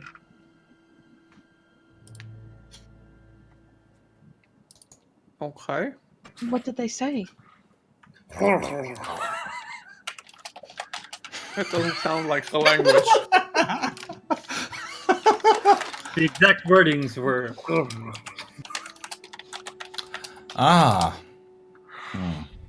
Sound like something my sister said to me before. Do you think you were, your mind was touched inappropriately?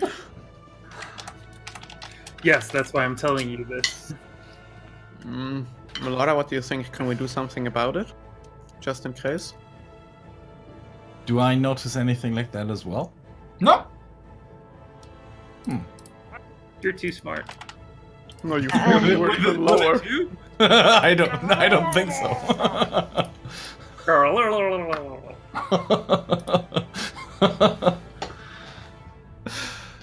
Oh well. Do we want to waste a diamond? I mean, it's better to be safe, but that'll take a level 5 or level 5 circle.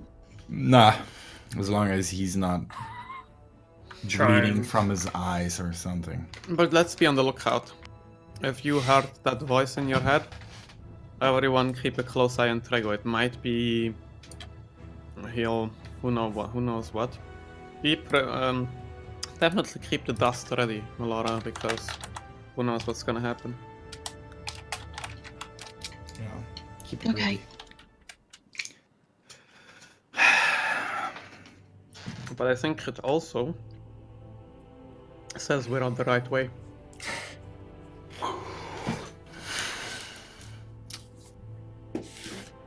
Even if whatever it is gonna be pocket. Yeah, I think Very that, cocky. I think that's the first time that something weird like that happened. Here, right? I mean, I haven't noticed anything yet, so... Anyone notice something like that yet? Wow. No, but that. I suppose that really confirms that we're walking in the right direction, just right into the danger. Yeah. And so you do. You keep going, and here the pacing becomes much more complicated. You have to backtrack more than once, hitting upon mining seams that dwarves worked on, but either they failed to find what they were looking for, or they worked it all out, having to go back, and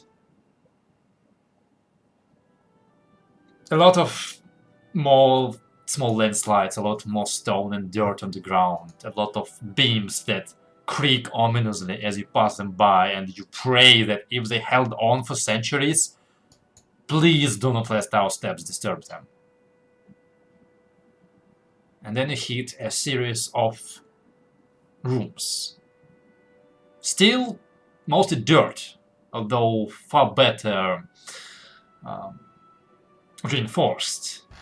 But they looks like someone intended to make this as a temporary camp, temporary living accommodations. You see remains of tables and small huts which contained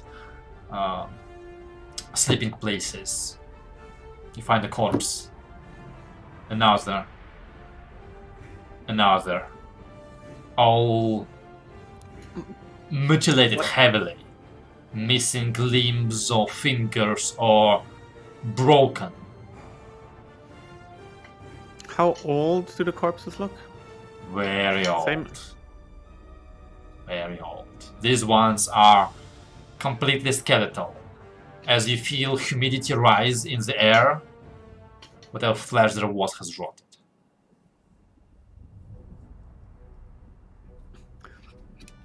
Can we take a look at where their bones are, broken where they shouldn't be? Maybe we can see if something bit them or claws were at work. Or Make me a medicine check. I mean, I'm talking to the group, Yeah, not making that I'll myself. check. I'll help. I don't know what to look for. Woohoo! The only one thing that I'm proficient in, yeah! Trigger to use this looks like so.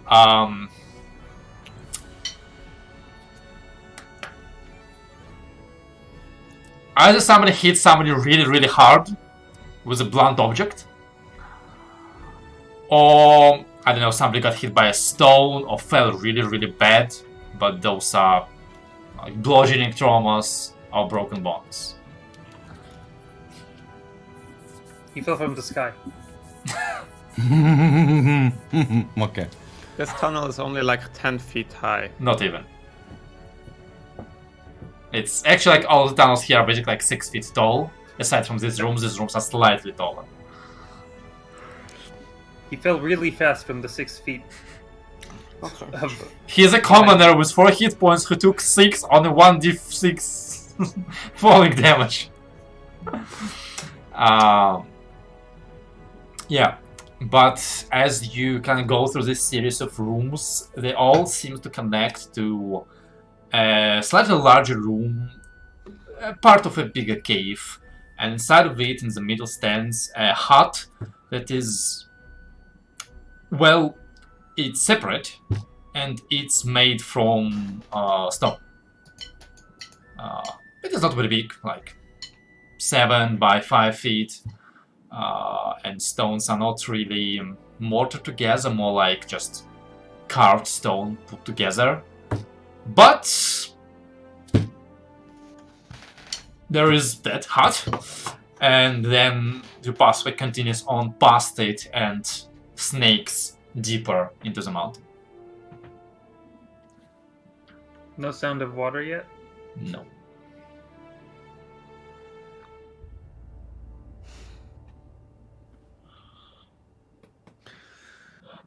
Well, Let's check it.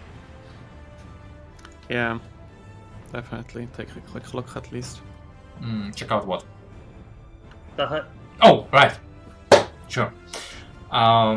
You walk up to the front of the hut. There was a door, but it was simple wood, and it is still there, kinda, but Traeger, you can reach your hand out and it comes apart in your grasp.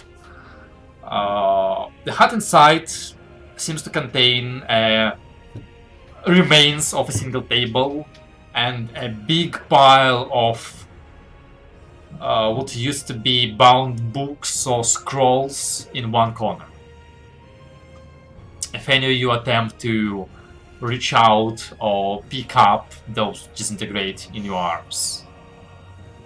It also contains a small, really like small, stumpy wooden, or not wooden, stone, not even a table, more like a chair, a stool, upon which lies a book. A large, thick book, which has a chain with a chisel hanging from the corner, and a lock holding it together. Next to the book on the floor lies a corpse of a dwarf. It has a round-ridged helmet. There is a pickaxe lying at its feet. You see tips of metal boots on its skeletal feet. And in its arms lies a device. It seems to be made of metal, although it once again heavily tarnished and oxidized with time. But it appears to be some sort of a barrel-like metal thingy where a stock would be, and where The front would be, it seems to be carved as some sort of an animal.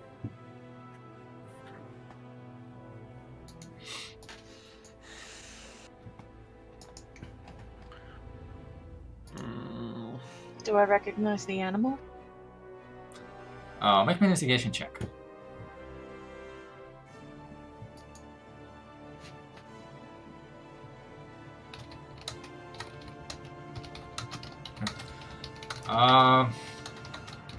It has big teeth, and kind of like the mouth of an animal looks like the end of this barrel.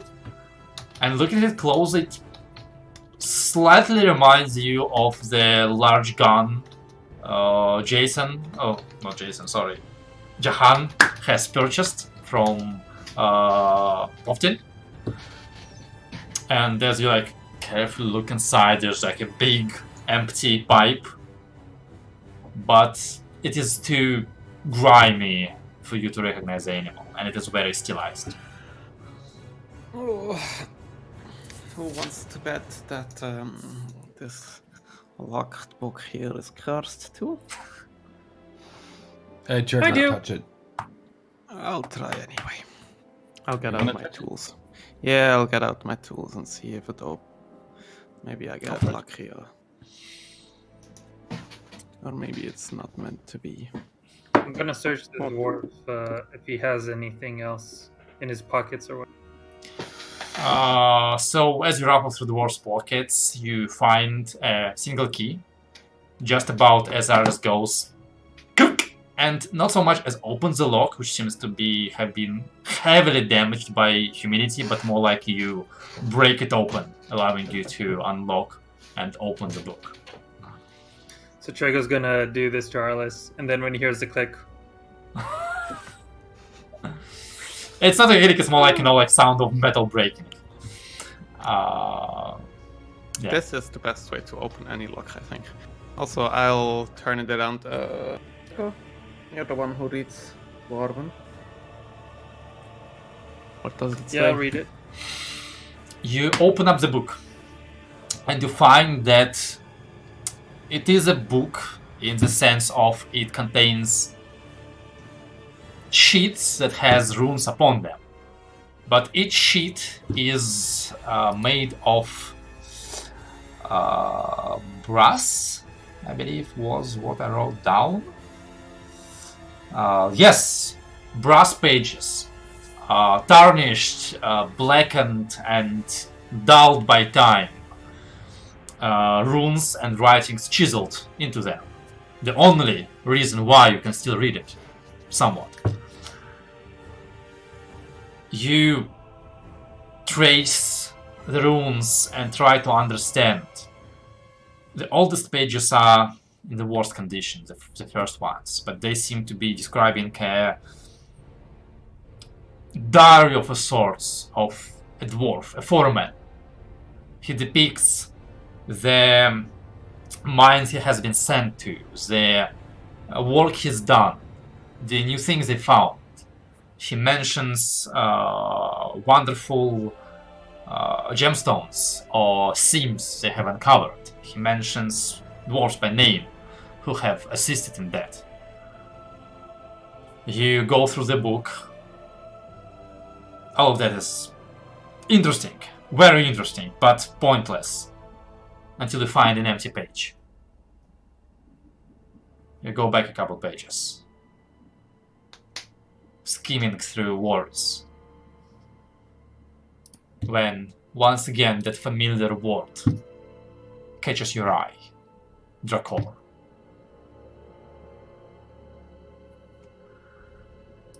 How should I do this? Let me momentarily switch. Nope, not there. That's there. I need to drop something for you as you start reading pages.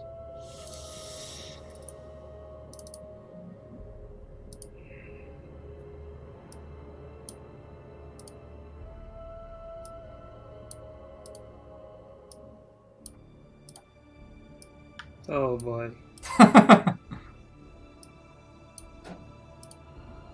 Okay, you guys want to hear? Oh, it's not done? Now I'm done. 1, 2, 3, 4, 5 pages. You Okay. guys managed to see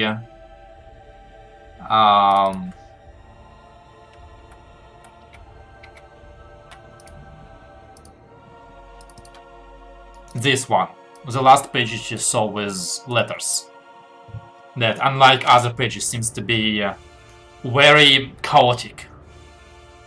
Words not in straight lines, not as well chiseled out. But you, Trigger, are the only one who can read it. Yeah. Shit. Okay. I'll start reading it out loud. Let's see. Do you want to start from the last page, or do we want to start from the beginning? Beginning. Chronological order. Alric 271, month of Kazazkzet 4th, Kazket 4, 7th day. We followed the adamantine and broke One into moment. a new stratum. You recognize like those months, knowing the Warren calendar. So 4, in this case, is number of months, which corresponds to, basically January, April. February, to April. Okay. And that's out of character information for you, mostly. Okay. Can I calculate when was it in pre-Dragonfall era? And then tell them when... You heard the word Alric somewhere, but you have no idea. Alright. So, someday, we followed the adamantine and broke into a new stratum. No dwarf has dug as deep before, but one know that the dark Dracore is just a hit of a pickaxe away. 3 days later, we did it. Gragril Scorlison was the one to strike it first. The seam is narrow but rich. Dolmathin guides us for with Dracore or Runesmith could create things unheard of before. No longer shall lack of magic hold us back. Different. 4 months later and 4.5 months later. The more I... Oh, okay, that's not a number. The more I mine Dracore, the more it seems like something alive and less than just a metal. Smiths say that it does not melt, just cracks, but the work of Runesmith astound us with every day. Are the tales true? Is this the flesh of dragons? Whatever it is, so long as we hold it, Karakvan will never fall. That's the first page. That was all one page? That's 1 page, there are 4 more. And the font is just horrible. I can't read this. Oh my god. Yes! A half month later, so we're month 9 and 13th day. A remaining vanguard was assaulted by a colony of... What? Gas bags. Okay, I read that as cabbages. Colony of Gas bag? gas bags. That's I what think that's better. Stick with gas bags, yeah. darned things sprayed all over. Sounds like something Sprayed dwarf all would say. of our equipment with liquid foul and nauseous. Workers claimed the beasts were screaming for them to turn around, but I see no mouth on the corpse. We salvage, and no beast will stop us. 12 days later, aha! The Drak gun I have requested is here. We'll see how long these gas bags can hold us back once this baby lights up. Zukan Kazikita. It's what he said. Gore-Tex always screams when he goes to battle. Okay, September. No, that's not September. Well, 10th month, October. 12th day. Day 12. Lads have found a place they call the Consuming Dark. 'Tis cold, and no eye or light can pierce it, as if it were a veil that separates that which exists from the void. We shall dig east now. Second page, completed. Third page.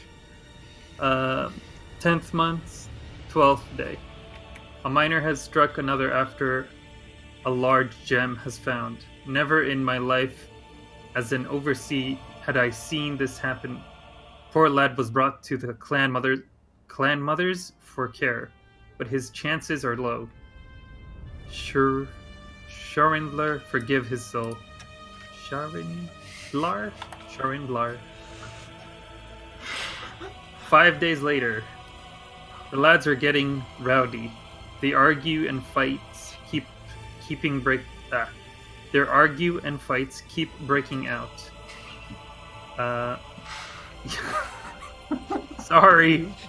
No, I like this. It's like it depicts a character who has not read the war in a long time and is struggling to understand a very badly It's the damn damaged book. font! Yes! The font is so confusing. It's a 1,000-year-old record. Yet as they return from the mines, they cry over the grudges. They cry over the grudges committed and plead forgiveness from their brothers. Is this Dracora's doing? Even in death, the dragons must guard their treasure. 2 days later, I gave the lads a day off. More than half complain of seeing 3 evil red eyes. Okay, that's what I saw. Watch them from every shadow. The lads must be tired, but the stories might match too closely. Third page done. Fourth page. Month 10, day 21. We have broken through the seam and into natural chambers. The ore is still here, and we must dig. But these caverns scare me. We shall set up vanguard camp right before the transition.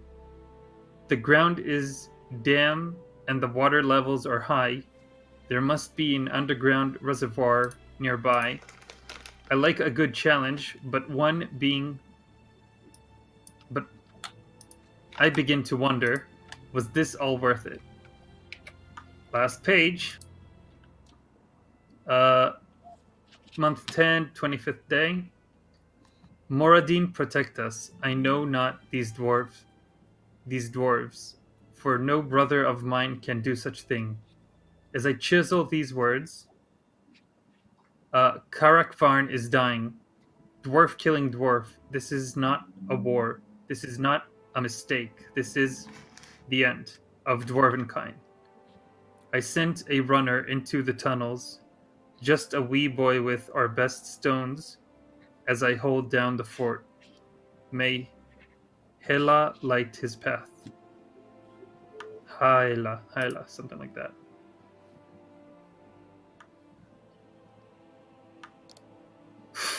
That's it. Well, So we're very close. we're Record pretty of the close map. now. And it seems like the source of this undead might be the same thing as they have faced. Yeah, whatever madness is driving these doors to turn on each other. Yeah. I mean, this here has to be still connected to Oko, right? We'll find out as we get closer. What other way, what other reason would someone have to animate hundreds upon hundreds of dwarves and send them down a river?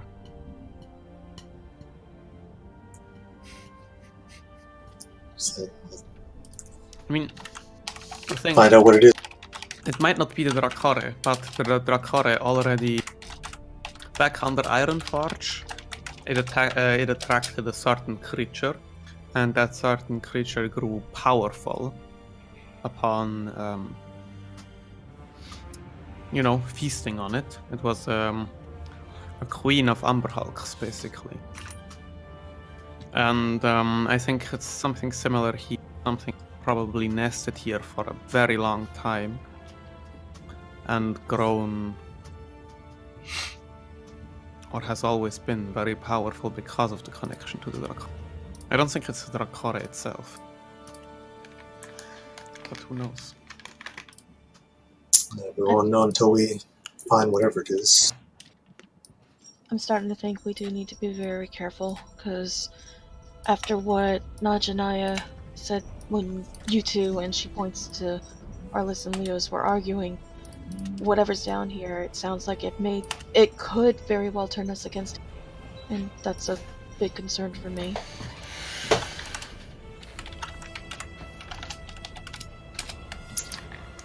Well, whatever that may be, if it gets me, you don't have to fear anything from me. I mean, I could be a threat to you maybe if I were full of magical energy, but I'm fucking depleted. The worst thing that I can do to you is throw some curses at you and just cause you a headache. That's not really my concern. It's the fact that we'd be fighting one of our friends. Doesn't that seem concerning? We'll take No. it down. Guess at this point it wouldn't be the first time one of us has been controlled by something else. How about you send me in first? Oh, Arliss, do you have polymorph handy? I do. Good. Anyone starts acting out, I'll Yeah. try and put them under. That's why I'm afraid I might be the first one to start. I'm reading this again, and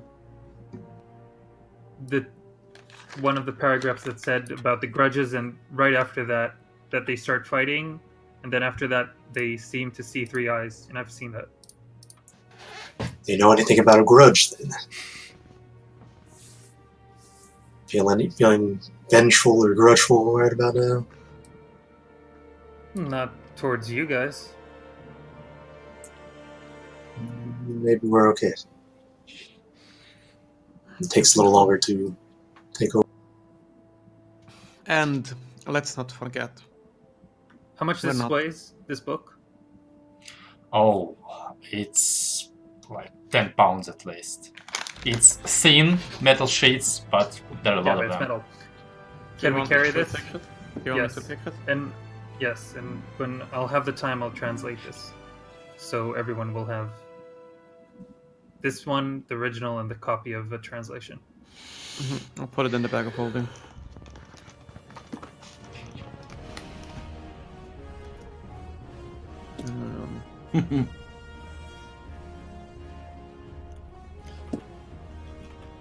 I still think that I should be the first one to go into anywhere.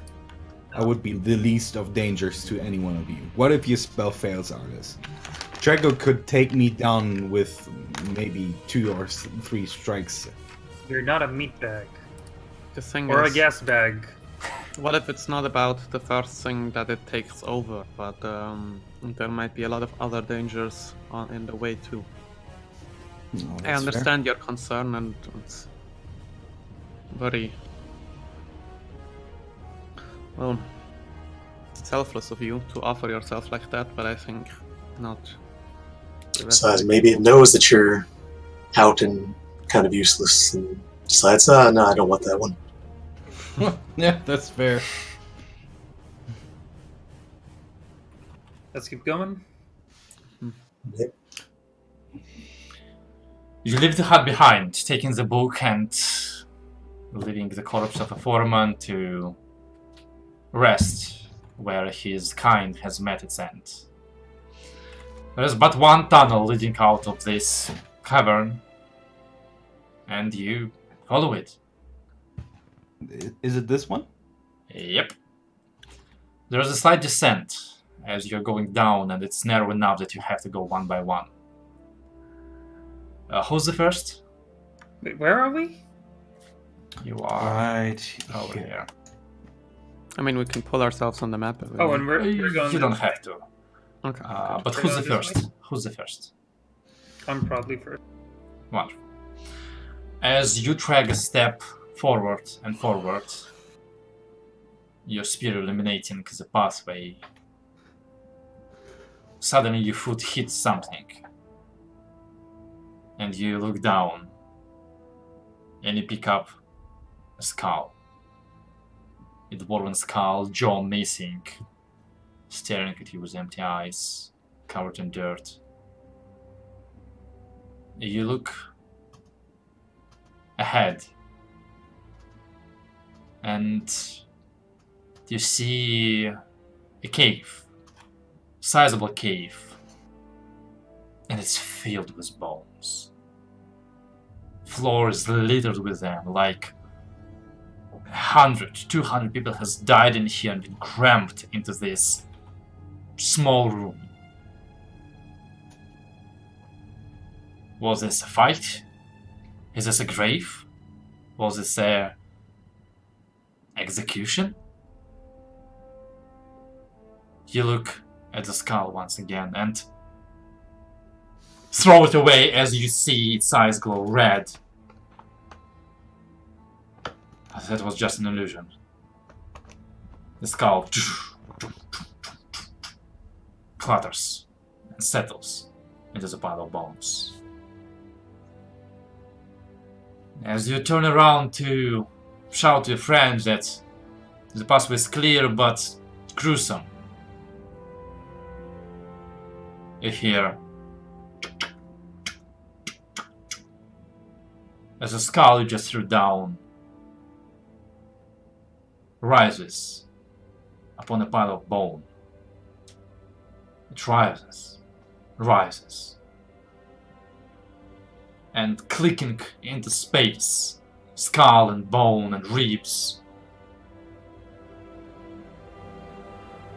A man made of bones. A monster made of bones. Rises.